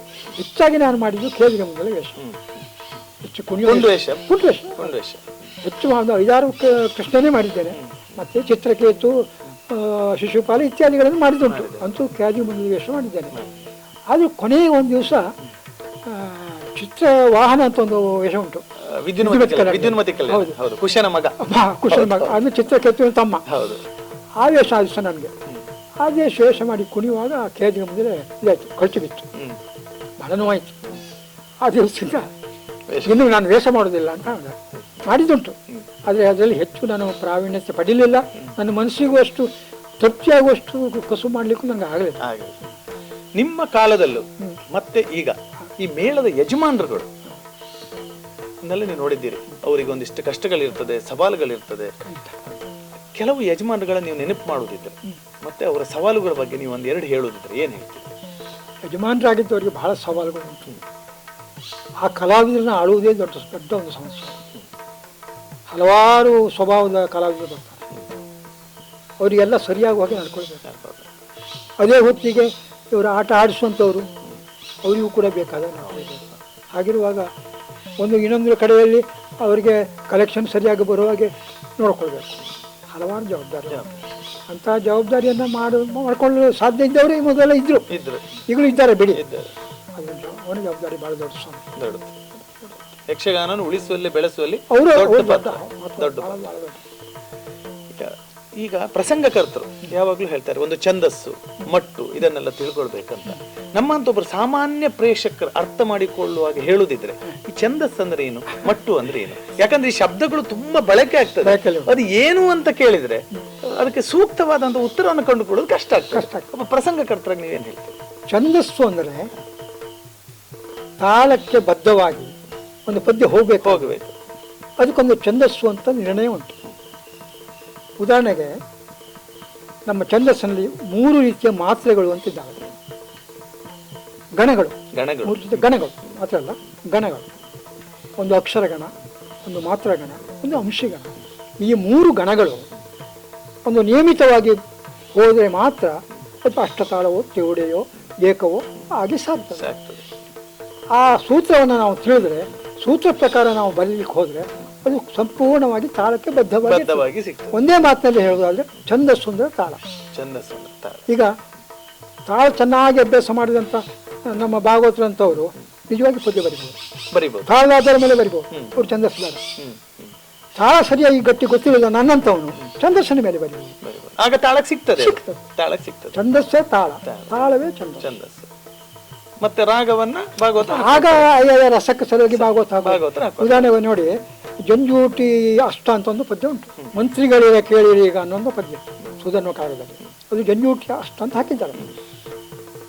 ಅದು ಅಷ್ಟತಾಳದಲ್ಲಿ ಹೇಳುವಂಥ ಪದ್ಯ. ಅದು ತಾಳಕ್ಕೆ ಸರಿಯಾಗಿ ನಾವು ಛಂದಸ್ಸನ್ನು ವಿಭಾಗಿಸುವಾಗ ಅದು ಏನು ಮಾಡಬೇಕು ಅಂದರೆ ಅದು ವಿಷ್ಣುಗಣ ಪ್ರಧಾನವಾದ ಛಂದಸ್ಸು. ವಿಷ್ಣುಗಣ ಇರಬೇಕು. ವಿಷ್ಣುಗಣ ಹೇಗಿರಬೇಕು? 4 ವಿಷ್ಣುಗಣ ಬರಬೇಕಾದ್ರೆ ಅದರ ಲಕ್ಷಣ ಮೂಲದಲ್ಲಿ ಒಂದು ಮೂಲಾಂಶ ಅಂತ. ಮೂಲಾಂಶ ಅಂದ್ರೆ ಒಂದು ಗುರು. ಗುರು ಆದ ನಂತರ 2 ಅಕ್ಷರ ಮಾತ್ರ ಲೆಕ್ಕಲ್ಲ. ಅದು ಇದು ಅಷ್ಟತಾಳಕ್ಕೆ ಹೇಳಿದ್ದ. ಮೂಲಾಂಶ ಗುರು ಮತ್ತೆ 2 ಅಕ್ಷರ, ಇದು 3ಕ್ಕೆ 1 ಗಣ. ಈ ರೀತಿಯ ಗಣ ಬರಬೇಕು. ಅದು ಬರ್ತಾ ಇದ್ರೆ ಅದು ಜಂಜೂಟಿ ಅಷ್ಟ ಆಗ್ತದೆ. ಎಲ್ಲ ಅಷ್ಟಕ್ಕೂ ಹೀಗೆ. ಆದರೆ ಜಂಜೂಟಿ ಅಷ್ಟಕ್ಕೆ ಇನ್ನೊಂದು ಕ್ರಮ ಉಂಟು. ಆ ಪದ್ಯ ಬರ್ತವಲ್ಲವನು, ಆ ಸಾಲುಗಳು ಅದು ಹೇಗಿರಬೇಕು ಎಂಬುದಕ್ಕೆ ಒಂದು ನಿರ್ಣಯ ಉಂಟು. ಜಂಜೂಟಿ ಅಷ್ಟಕ್ಕೆ ಸ್ವರೂಪದಲ್ಲಿ 4 ವಿಷ್ಣು, ಆಮೇಲೆ 2ನೇ ಪಾದಕ್ಕೂ 4 ವಿಷ್ಣು, 3ನೇ ಪಾದಕ್ಕೂ 4 ವಿಷ್ಣು. ಮುಂದೆ ಆ ಅಂಶಗಣ ಹೋಯಿತು. ಮುಂದೆ ತ್ರಿವುಡೆ ತಾಳದ ಗತಿ ಅಥವಾ ಏಕತಾಳದ ಗತಿ ಬರಬೇಕು. ಉದಾಹರಣೆ ನಾನು ಹೇಳ್ತೇನೆ. ಮಂತ್ರಿಗಳಿರ ಕೇಳಿರೀಗ ಲಕ್ಷ್ಮೀ ಕಾಂತನ ಕಾಣುವ ಯೋಗ ಬಂತು ಮತ್ಪುಣ್ಯವಾನೇ ನೆಂಬೆ ವೈಲದಿ. ಇಲ್ಲಿಯವರೆಗೆ ಅಂಶಿಗಣ. ಮುಂದೆ ಕಡೆಗೆ ಪದ್ಯ ಕುಂತಿಸುತನ ದೊರೆದ ಹಯ ತನ್ನಂತೆ ತಾನೇ ಬಂದು ದಿಲ್ಲಿಗೆ ತ್ವರಿತ. ಕುಂತಿಸುತನ ದೊರೆದ ಹಯ ತನ್ನಂತೆ ತಾನೇ ಬಂದು ದಿಲ್ಲಿಗೆ. ಅದು ಮಾತ್ರಗಣಕ್ಕೆ ಹೋಯ್ತು. ಇದು ವಿಷ್ಣುಗಣ, ಅಂಶಿಗಣ, ಅದು ಮಾತ್ರಗಣ. ಇದು ಬಿಲಾರಿ ಅಷ್ಟಕ್ಕೆ ಮಾತ್ರ ಬರೋದು ಇವತ್ತು. ಹಾಗೆ ನಾವು ನಿಮ್ಮ ಸುರುಟಿ ಏಕ, ಅದು ಹೇಗೆ ಕೇಳಿದರೆ ಅದು ಮಾತ್ರಗಣ, ಏಕತಾಳದ ಪದ್ಯ. ಅದಕ್ಕೆ 4 ಮಾತ್ರ ಗಣ ಹೇಳ್ತಲ್ಲ. ಅದಕ್ಕೆ ಸುರುವಿಗೆ 2, 4, 6 ಸಾಲು. ಅದಕ್ಕೆಲ್ಲ 4 ಮಾತ್ರ 2 ಗಣ ಬಂತಾಯಿತು ಅಷ್ಟೇ. ಅದು ಸುರುಟಿ ಏಕ. ಬೇರೆ ಬೇರೆ ಹಾಕಲ್ಲ, ಹಾಗಲ್ಲ, ಅದು ಬೇರೆ. ಈಗ ನಾವು ಅಲ್ಲಿ ಹೆಡ್ಡಿಂಗ್ ಕಾಣ್ತೇವೆ ನೋಡಿ, ಆ ಹೆಡ್ಡಿಂಗಿಗೆ ಸಲುವಾಗಿ ನಾವು ಸಾಲು ಚರಣಗಳನ್ನು ಬರಿಬೇಕು. ಬರಿಬೇಕು. ಮತ್ತು ಕೆಲವು ಸಾರಿ ಅಂಶಿ ಮತ್ತು ಮಾತ್ರೆಗಳನ್ನು ಒಟ್ಟು ಮಾಡ್ತಾರೆ. ಹೀಗೆ ಒಂದು ಹೋಗ್ತದೆ. ಒಟ್ಟಾರೆ ಛಂದಸ್ಸು ಕಲಿತವನಿಗೆ ಪದ್ಯ ಬರಲಿಕ್ಕೆ ಕಷ್ಟ ಕಷ್ಟ. ಮತ್ತು ಅವನು ಬರೆದ ಪದ್ಯ ಹಾಡಲಿಕ್ಕೆ ಭಾಗವತರಿಗೂ ಏನು ಕಷ್ಟ ಆಗಲಿಕ್ಕಿಲ್ಲ. ಆ ಕಾಲದ ಘಟ್ಟದಲ್ಲಿ ಬಹುಶಃ ಭೌಗೋಳಿಕವಾಗಿ ಈ ಬಡಗು ತಿಟ್ಟಿನಲ್ಲಿ ಅಥವಾ ಬಡಗು ಅಥವಾ ಬಡ ಬಡಗು ಯಾವುದೇ ಇರಬಹುದು, ಇಬ್ರು ಪ್ರಸಂಗಕರ್ತರಿದ್ರು. ಒಂದು ಕಂದಾವರ ರಘುರಾಮ್ ಶೆಟ್ರು, ಇನ್ನೊಂದು ವೈ ಚಂದ್ರಶೇಖರ್ ಶೆಟ್ರು. ಇಬ್ಬರದು ದೊಡ್ಡ ಹೆಸರು. ನೀವು ಹೇಳ್ತೀರಿ ನಿಮ್ಮ ಪ್ರಥಮ ಪ್ರಸಂಗ ಬರೆಯಲು ಪ್ರೇರಣೆ ಕೊಟ್ಟವರೇ ಚಂದ್ರಶೇಖರ್ ಶೆಟ್ರು ಅಂತ. ಇವತ್ತು ಚಂದ್ರಶೇಖರ್ ಶೆಟ್ರು ಅದು ಎಲ್ಲರೂ ಪ್ರೀತಿಯಿಂದ ಡಾಕ್ಟರ್ ಅಂತ ಹೇಳ್ತಾ ಇದ್ರು. ನೀವು ಮಾಸ್ಟ್ರು, ಅವರು ಡಾಕ್ಟರ್ ಅಂತಾನೆ ಹೆಸರು. ಅವ್ರ ಬಗ್ಗೆ ಮತ್ತೆ ನಿಮ್ಮ ಮತ್ತು ಅವರ ಸ್ನೇಹದ ಬಗ್ಗೆ ನಿಮ್ಗೆ ಒಂದೆರಡು ಮಾತು ಹೇಳ್ತೀರಾ? ನಾವು ಒಳ್ಳೆ ಆಪ್ತ ಮಿತ್ರರಾಗಿದ್ದು. ನೀವು ಕೇಳಿದಲ್ಲ ಸಿನಿಮಾ ಆಪ್ತ ಮಿತ್ರಕ್ಕೆ ನೋಡ್ತೀರಲ್ಲ, ಹಾಗೆ ನಾವು ಕೂಡ ಆಪ್ತ ಮಿತ್ರರಾಗಿದ್ದು. ಇದು ಯಾವಾಗ ಅಂದರೆ ನಾವು ಸಂಘದಲ್ಲಿ ವೇಷ ಮಾಡ್ತಾ ಇರುವಾಗ, ಆಗ ನಿಮ್ಗೆ ಹೇಳಿದ್ದೇನೆ, ಹೌದು, MM ಸಂಘದಲ್ಲಿ ನಾವು ವೇಷ ಮಾಡ್ತಾ ಇತ್ತು ಅಂತ. ಆಗ ಹೆಚ್ಚಾಗಿ ನಾನು ಕೃಷ್ಣ ಅಥವಾ ಇನ್ನಿತರ ಪುಂಡು ವೇಷ ಮಾಡ್ತಾ ಇದ್ದೆ, ಅವರು ಸ್ತ್ರೀ ವೇಷ ಮಾಡ್ತಾ ಇದ್ದೆ. ಆದರೆ ನನಗೆ ಈ ಹೆಜ್ಜೆಗಾರಿಕೆ ಹೆಚ್ಚು ಒಲಿಲಿಲ್ಲ. ಅವರು ಚೆನ್ನಾಗಿ ಅಭ್ಯಾಸ ಮಾಡಿದ್ರು, ಹಾಗಾಗಿ ಅವರು ತುಂಬ ವೇಷ ಮಾಡಿದ್ದಾರೆ. ಆ ಕಾಲದಲ್ಲಿ ನಮ್ಮದು ಅವ್ರದ್ದೊಂದು ಸ್ನೇಹ, ಅವರ ಆರಂಭದ ಸ್ನೇಹವೇ ನಮಗೆ ಆ ಯಕ್ಷಗಾನದ ಮೂಲಕ ಆದದ್ದು. ಅವರು ಅದನ್ನು ಮುಂದುವರಿಸಿದ್ರು, ಕುಣಿತಗಿಂತಲೂ ಚೆನ್ನಾಗಿ ಮುಂದುವರ್ಸ್ಕೊಂಡು ಹೋದರು. ನಾನು ಕುಣಿತ ನನಗೆ ಮುಂದುವರ್ಸಲಿಕ್ಕಾಗಲಿಲ್ಲ, ಆದರೆ ಈ ಸಾಹಿತ್ಯದಲ್ಲಿ ನಾನು ಸ್ವಲ್ಪ ಮುಂದುವರ್ಸಿಕೊಂಡು ಹೋದೆ. ಮುಂದೆ ಪ್ರಸಂಗ ಬರೆಯುವಲ್ಲಿ ಕೂಡ ಹಾಗೆ ನಾನು ಅವರು ಒಟ್ಟಿಗೆ ಮಾತಾಡ್ತಾ ಇದ್ದೆವು, ಡಿಸ್ಕಸ್ ಮಾಡ್ತಿದ್ದೆವು, ಯಾವ ರಾಗ ಆಗ್ಬೋದು ಅಂತ ಹೇಳ್ತಾ ಇದ್ದೆ. ನಾನು ಕಲ್ತಿದ್ದೆ, ಯಾಕಂದರೆ ನನಗಿಂತ ಸೀನಿಯರ್ ಅವರು, ಪ್ರಸಂಗಕರ್ತರಾಗಿ ಸೀನಿಯರ್, ಪ್ರಾಯದಲ್ಲಿ ಅಲ್ಲ. ಹೀಗಾಗಿ ನನಗೆ ತುಂಬ ಸಹಾಯಕರಾಗಿದ್ದಾರೆ. ನಾನು ಅವರಿಗೂ ಕೂಡ ಆಪ್ತನಾಗಿದ್ದೇನೆ. ಒಂದೆರಡು ಸಂದರ್ಭದಲ್ಲಿ ನನ್ನನ್ನು ಉಳಿಸಿದ್ದಾರೆ ಅವರು. ಎಲ್ಲೋ ಒಂದು ಕಡೆಗೆ ಭದ್ರಾವತಿ ಹೋದಾಗ ಒಂದು ಆಟದಲ್ಲಿ ಸುಭದ್ರೆ ಮಾಡುವ ಮನುಷ್ಯ ಬರಲೇ ಇಲ್ಲ ಆಯುಷ. ಇದು ನಮ್ಮ ಹವ್ಯಾಸಿಗಳದ್ದು. ನನಗೆ ಬರ್ಲಿಕ್ಕೆ ಹೇಳಿದೆ ಬೇರೆ ಒಂದು ಪಾತ್ರ ಮಾಡಲಿಕ್ಕೆ. ಅಲ್ಲಿ ಆ ದಿವಸ ಅವನಲ್ಲ ರಘುಣ ನೀವು ಸುಭದ್ರೆ ಮಾಡಿ ಅಂತ. ಅದು ಇವ್ರು ಎಲ್ಲಿ ಮಾಡಬೇಕು. ಇವರು ಭಯಂಕರ ಪದ್ಯಕ್ಕೆ ಕುಣಿಯೋರು ಅವರು ಒಟ್ಟಿಗೆ ಕುಣಿಲಿಕ್ಕೆ ನನಗೆ ಸಾಧ್ಯವೇ ಇಲ್ಲ ನಾನು. ಆದರೆ ಅವರು ನೀವು ಹೆದರಬೇಡಿ ಅಂತೇಳಿ ಒಂದು ಗಂಟೆ ಮೊದಲು ಒಂದು ಶಾಲೆ ಬೀಗ ತರಿಸಿ ಅಲ್ಲಿ ನನಗೆ ನನ್ನ ಪದ್ಯಗಳಿಗೆ ಹಾಗೆ ಕುಣಿದು ಅಂತೆಲ್ಲ ಮಾಡ್ತಾರೆ, ಮಾಡಿಸಿ ನನಗೆ ವೇಷ ಮಾಡಿಸಿದ್ರು, ಬೇರೆ ಕೊಟ್ಟವರು. ಹಾಗೆ ನನಗೆ ತುಂಬ ಪ್ರಸಂಗ ರಚನೆಯಲ್ಲಿ ಆಗಲಿ ವೇಷಗಾರಿಕೆಯಲ್ಲಿ ಆಗಲಿ ನನಗೆ ತುಂಬ ಸಹಾಯ ಮಾಡಿದ್ರು. ನೀವು ಪ್ರಸಂಗಕರ್ತರಾಗಿದ್ರಿ, ಅರ್ಥಧಾರಿಗಳಾಗಿದ್ರಿ, ವೇಷಧಾರಿಗಳಾಗಿದ್ರಿ. ಅದು ಬಿಟ್ಟು ಹಿಮ್ಮೇಳದಲ್ಲಿ ಭಾಗವತಿಕೆಯೋ ಚಂಡೆಯೋ ಮದ್ಲೆಯೋ ಅದರಲ್ಲೆಲ್ಲ ನೀವು ಯಾವಾಗ ನಿಮ್ಮನ್ನು ತೊಡಗಿಸಿಕೊಂಡಿದ್ರ? ಅದು ಹೇಳಿದ್ನಲ್ಲ, ನಾನು ಶಾಲೆಯಲ್ಲಿ ಪ್ರಾಥಮಿಕ ಶಾಲೆ ಕಲಿಯುವಾಗ ಅಲ್ಲಿ ಡಿಬೇಟ್ ಅಂತ ಉಂಟು ನಿಮ್ಗೆ. ಹೌದೌದು, ಡಿಬೇಟ್ ಅಂತ ಇರ್ತಾರೆ. ಹೌದು, ಏನಾದರೂ ಒಂದು ಹೇಳ್ಬೇಕಲ್ಲ, ಒಂದು ಪದ್ಯ ಹೇಳಬೇಕು. ಹೌದು, ನನಗೆ ಸುಮಾರು ಸಲ ತಪ್ಪಿಸ್ಕೊಂಡೆ, ಅದು ಬಿಡಲಿಲ್ಲ. ಅವರ ಅಮರನಾಥ್ ನಾಯಕರು ಅಂತ ಇಲ್ಲ, ಈ ವಾರದಲ್ಲಿ ಇನ್ನೊಂದು ಪದ್ಯ ಹೇಳಲೇಬೇಕು. ಎಂತ ಮಾಡೋದು. ಆಗ ನಮ್ಮ ತಂದೆಯವರು ಮನೆಯಲ್ಲಿ ಹೇಳುವ ಯಕ್ಷಗಾನ ಪದ್ಯ ಕೇಳಿದ್ದೆ ನಾನು. ಏನೇ ಆಗಲಿ ಅಂತ ಒಂದು 2 ಯಕ್ಷಗಾನ ಪದ್ಯ ಹಾರಿಸಿಬಿಟ್ಟೆ. ಅದು ಬಹಳ ನಮ್ಮ ಮಾಸ್ಟರಿಗೆ, ನಮ್ಮ ಸಹಪಾಠಿಗಳಿಗೆ ಎಲ್ಲರಿಗೂ ಖುಷಿ ಆಗೋಯ್ತು, ಚಪ್ಪಾಳೆ ಬಿತ್ತು. ಆಮೇಲೆ ಅವರು ನೀನು ಇಷ್ಟು ಚಂದ ಪದ್ಯ ಆಡ್ತೆ ಮಾರೆ, ಆ ಮಕ್ಕಳನ್ನ ಆಟ ಮಾಡಿಸೋ, ನೀನು ಪದ್ಯ ಆಡ್ಕೊ ಅಂಥೇಳಿ ಅದೇ ರಮಾನಾಥ್ ನಾಯಕರು ನನಗೆ ಗೋಪಾಲಾಚಾರ್ಯ ಅಂತ ಬಸ್ಸಿನಲ್ಲಿ ಒಬ್ಬರು ಇದ್ದರು, ಅವ್ರ ಮೇಳದ ಕಲಾವಿದರು, ಅವರನ್ನು ಕರೆಸಿಕೊಂಡು ನನಗೆ ಸ್ವಲ್ಪ ತಾಳಗಳೆಲ್ಲ ಕಲಿಸಿ ಪದ್ಯ ಕಲಿಸಿ. ಎಷ್ಟನೇ ಕ್ಲಾಸ್ನಲ್ಲಿ? ಆಗ ನಾನು 6 ಅಥವಾ 7. 7ನೇ ಕ್ಲಾಸ್ನಲ್ಲೇ ಒಂದು ಭಾಗವತಿಕೆ ಮಾಡೋದು ಒಂದಲ್ಲ 10 ಶೋ ಆಗಿದೆ. ಹೈಸ್ಕೂಲ್ನಲ್ಲಿ ಒಂದು ಶೋ ಆಗಿದೆ. ಬಸ್ ಕುಂದಾಪುರ ಹೈಸ್ಕೂಲ್ನಲ್ಲಿ ಒಂದು ಪಾದವಿ ಸಂಧಾನ ಅಂತ ಹೇಳಿದ್ರೆ, ಆಗ ತೇಪ್ ಹೇಳಿ ಅಂತ ನಮ್ಮನ್ನು ಆರಂಭದಲ್ಲಿ ಹೊರಗಲ್ಲಿ ಹಚ್ಚಿದವರು, ಅವರು ಆಗ ಅಧ್ಯಾಪಕರಾಗಿದ್ದರು. ಅವರು ರಘು ನಾನು ಪ್ರಸಂಗ ಬರ್ತೇನೆ, ನಿನ್ನ ಪದ್ಯ ಹೇಳಬೇಕು. ಕಡೆ ಒಂದು ಪಾದವಿ ಸಂಧಾನ ಅಂತ ನಾನು ಪ್ರಸಂಗ ಮಾಡಿದ್ದೆ, ಅಲ್ಲಿ ಒಂದು ಭಾಗವತಿಕೆ ಮಾಡಿದೆ. ಅದು ಎಷ್ಟು ಒಳ್ಳೆಯ ಆಯ್ತಂದ್ರೆ ನನಗೆ ಗೊತ್ತಿಲ್ಲ ಹಾಗೆ ಬರ್ತೇನೆ. ಒಬ್ಬ ಮುಸ್ಲಿಂ ಒಬ್ಬ ಪ್ರೇಕ್ಷಕ ಓಡಿ ಬಂದ್ಕೊಂಡು ಒಂದು ಬೆಳ್ಳಿ ಪದಕ ಹಾಕಿಬಿಟ್ಟು ಸ್ಟೇಜ್ನಲ್ಲಿ ಕೂತಾಗ ನಮಗೆ ಬೆಳ್ಳಿ ಪದಕ ಇದು ಎಂಥದಪ್ಪ ಅಂತಾಯಿತು. ಕಡೆಗೆ ಬೆಳಿಗ್ಗೆ 6 ಕೇಳುವಾಗ ಅವನ ಮಗ, ನನ್ನ ಕ್ಲಾಸ್ಮೇಟ್, ಟ್ರಯಲಲ್ಲಿ ಅವನ ಮಗನ ಕೇಳಿದ್ದಾನೆ ಪದ್ಯ. ಅವನು ಹೇಳಿದ ಅಪ್ಪನ ಹತ್ರ, ಮೆಡ್ಲ್ ಮಾಡ್ಕೊಂಡು ಬಂದ, ನಮ್ಮ ಕ್ಲಾಸ್ಮೇಟ್ ಒಬ್ಬ ಒಳ್ಳೆ ಚೆನ್ನಾಗಿ ಅಂತ ಒಂದು ಮೆಡ್ಲ್ ಬಂತು. ಮತ್ತೊಂದು 8-10 ಆಟಕ್ಕೆ ಭಾಗವತಿಕೆ ಮಾಡಿದಂಥ ಅನುಭವ ಇದೆ. ಆಗ ನನ್ನನ್ನು ಬಾಲಭಾಗವತ ಅಂತೇಳಿ ಕರೀತಾರೆ ಅಷ್ಟೇ. ಯಕ್ಷಗಾನದ ಜೊತೆಗೆ ಬಹುಶಃ ಶ್ರೀಸಾಮಾನ್ಯ ಗೊತ್ತಿಲ್ಲದೆ ಇರೋ ಒಂದು ವಿಷಯ ಅಂದ್ರೆ, ನಿಮ್ಮ ನಿಮ್ಮ ನಾಟಕ ರಂಗ ಮತ್ತೆ ಕಂದಾವರದವರ ನಂಟು. ನೀವು ನಾಟಕಗಳನ್ನ ಬರೆದಿದ್ರಿ, ಅದ್ರಲ್ಲಿ ಅಭಿನಯಿಸಿದ್ರಿ ಅಂತ ಕೇಳಿದ್ವಿ. ಈ ನಿಮ್ಮ ಮತ್ತು ನಾಟಕದ ನಂಟಿನ ಬಗ್ಗೆ ಒಂದೆರಡು ಮಾತು ಹೇಳೋದಿದ್ರೆ. ನಾನು ಆಗ ಹೇಳಿದ್ನಲ್ಲ, ನನಗೆ ಈ ಭಾಗವತಿಗೆ ಕೊಟ್ಟವರು ಬುಸ್ಸು ರಮಾನಾಥ್ ನಾಯಕ್ ಅಂತ ಮಾಸ್ಟರ್. ಅವರು ಹಾರ್ಮೋನಿಯಂ ಮಾಸ್ಟರ್. ಅವರು ನಾಟಕಕ್ಕೆಲ್ಲ ಹಾರ್ಮೋನಿಯಂ ಬಾರಿಸಲಿಕ್ಕೆ ಹೋಗ್ತಿದ್ರು. ಅವರು ಒಮ್ಮೊಮ್ಮೆ ಒಂದು ಪ್ರಾಸನಕ್ಕೆ ನೀನೊಂದು ವೇಷ ಮಾಡುವುದು ನಾಟಕದಲ್ಲಿ, ಅದು ಕಾಮಿಡಿ, ಆ ಕಾಮಿಡಿ ಪಾತ್ರ ಮಾಡಿದ್ರು. ಅವರಿಗೆ ಭಾಳ ವಿಷಯ ಆಯಿತು, ಮಾರೇ ನೀನು ಇಷ್ಟು ಒಳ್ಳೆ ಕಾಮಿಡಿಯಾ ಅಂತ ಹೇಳಿ ನನಗೆ ಕಾಮಿಡಿ ಪಾತ್ರ ಮಾಡಬೇಕು ಅಂತ ಅವರೇ ಒತ್ತಾಸ ಕೊಟ್ಟರು. ಆಮೇಲೆ ನಾನು ಮಾಡಿದ್ದೆ ಕಾಮಿಡಿ ಪಾತ್ರ, ಹೆಸರು ಬಂದದ್ದು ಕಾಮಿಡಿ ಪಾತ್ರ, ಹಾಸ್ಯ ಪಾತ್ರಗಳು.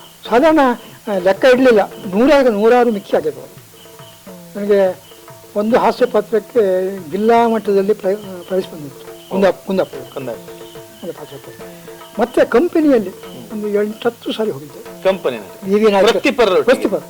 ನಾಯಕರ ಕಂಪನಿ ಇತ್ತು, ಮತ್ತು ಯಾರೋ ಬೇರೆ ಒಂದು ಕಂಪನಿ ಬಂದಿತ್ತು.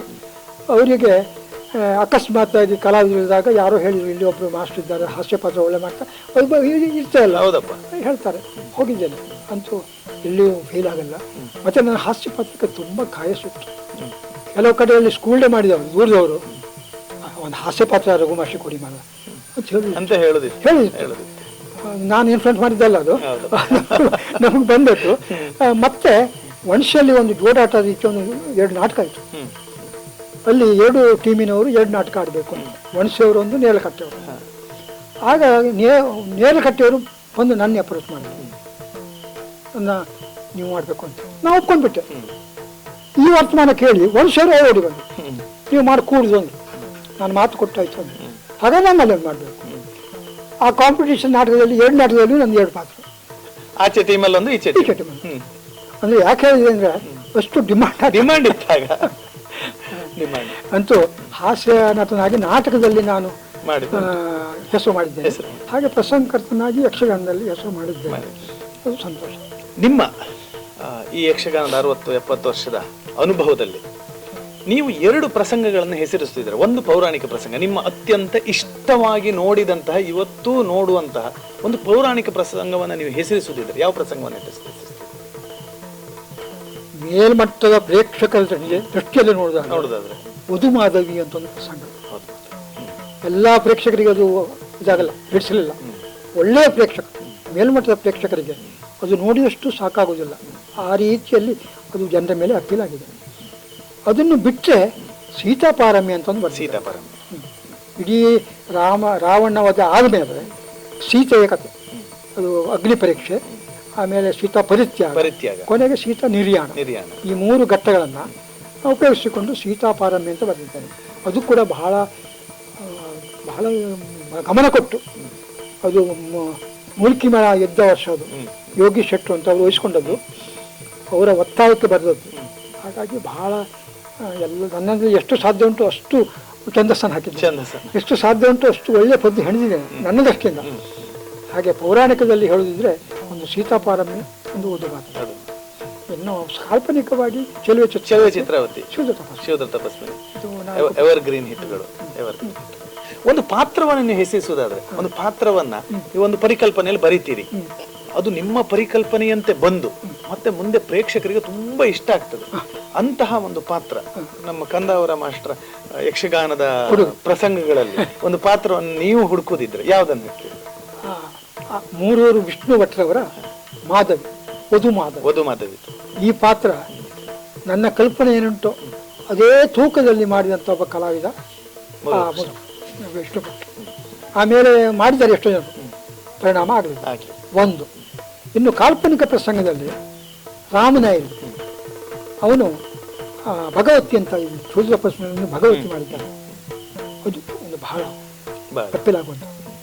ಅವ ಒಂದು ದಿವಸ ಬರಲಿಲ್ಲ ಅಂತ ಹೇಳಿ ಅವ ಇದ್ದಾಗಲೇ ಬಾಂಬೆಯಲ್ಲಿ ಯಾರೋ ಅರಾಟೆ ಮಂಜು ಇನ್ಫ್ಲುಯೆನ್ಸ್ ಮಾಡಿ ಅವ ಮಾಡಿದ್ದ. ಅದೇ ಪ್ರೇಕ್ಷಕರು ಉಪಲೇ ಇಲ್ಲ. ರಾಮನಾಯರಿಗೆ ಭಗವತಿ, 3 ವಿಷ್ಣು ಭಟ್ರಿಗೆ ಮಾಧವಿ. 2 ಪಾತ್ರಗಳು ಟ್ರೇಡ್ ಮಾರ್ಕ್. ನನಗೂ ಖುಷಿ ಕೊಟ್ಟದ್ದು. ಅವೆರಡು ಮಾಡಿದ್ದಾರೆ, ನಮ್ಮ ಎಣಿಕೆ ಅಂತ ಮಾಡಿದ್ದಾರೆ. ನೀವು ತುಂಬಾ ಇಷ್ಟಪಟ್ಟಂತಹ ಪ್ರಸಂಗಕರ್ತರು ಯಾರು? ಟೆಂಕಲ್ ಇರ್ಬೋದು, ಬಡಗಲ್ ಇರ್ಬೋದು, ಯಾರೇ ಇರ್ಬೋದು, ನೀವು ಇಷ್ಟಪಟ್ಟಂತಹ ಒಂದು ಅತ್ಯಂತ ಇಷ್ಟಪಟ್ಟಂತಹ ಇನ್ನೊಬ್ಬರು ಪ್ರಸಂಗಕರ್ತ ನೀವು ಹೆಸರಿಸಿದ್ರೆ ಯಾರು? ಒಬ್ಬನೇ ಪ್ರಸಂಗಕ್ಕೆ ಕರ್ತನ ನೀವು ಕೇಳೋದಿದ್ರೆ ಅದು ಪುರುಷೋತ್ತಮ ಪೂಂಜರು. ಪುರುಷೋತ್ತಮ ಪೂಂಜರು, ಒಟ್ಟಿಕೆರೆ ಒಟ್ಟಿಗೆರೆ. ಹೌದು.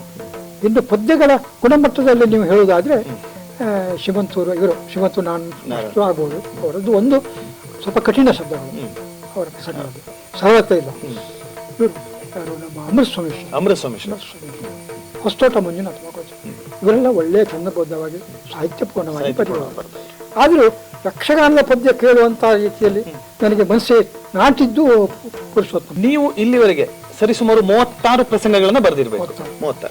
ಆ 36 ಪ್ರಸಂಗಗಳಲ್ಲಿ ನಿಮ್ಗೆ ಯಾವ್ದಾದ್ರೂ ಒಂದು ಪ್ರಸಂಗ ಅವಸರದ ಶಿಶು ಆಯ್ತು ಅನ್ಸುತ್ತೆ. ಕೆಲವು ಸಲ ಎಲ್ಲ ಸಾಹಿತಿಗಳೊಂದು ಮಾತು ಹೇಳ್ತಾರೆ, ಇದನ್ನ ಇನ್ನೊಂದಿಷ್ಟು ಚೆನ್ನಾಗಿ ಬರಿಬಹುದಿತ್ತು, ಇನ್ನೊಂದಿಷ್ಟು ಚೆನ್ನಾಗಿ ಬರಿಬೇಕಿತ್ತು, ನಂಗೆ ಸಮಯ ಸಿಗಲಿಲ್ಲ, ನಾನು ಏನೋ ಬೇರೆ ಏನೋ ಒಂದು ತಲೆ ಬಿಸಿಯಲ್ಲಿ ಇದನ್ನ ಬರೆದು ಲೋಕಾರ್ಪಣೆ ಮಾಡಿಬಿಟ್ಟೆ ಅಂತ. ಅಂತಹ ಅವಸರದ ಶಿಶು ಆದಂತ ಯಾವ್ದಾದ್ರು ಪ್ರಸಂಗ ಇದೆಯಾ?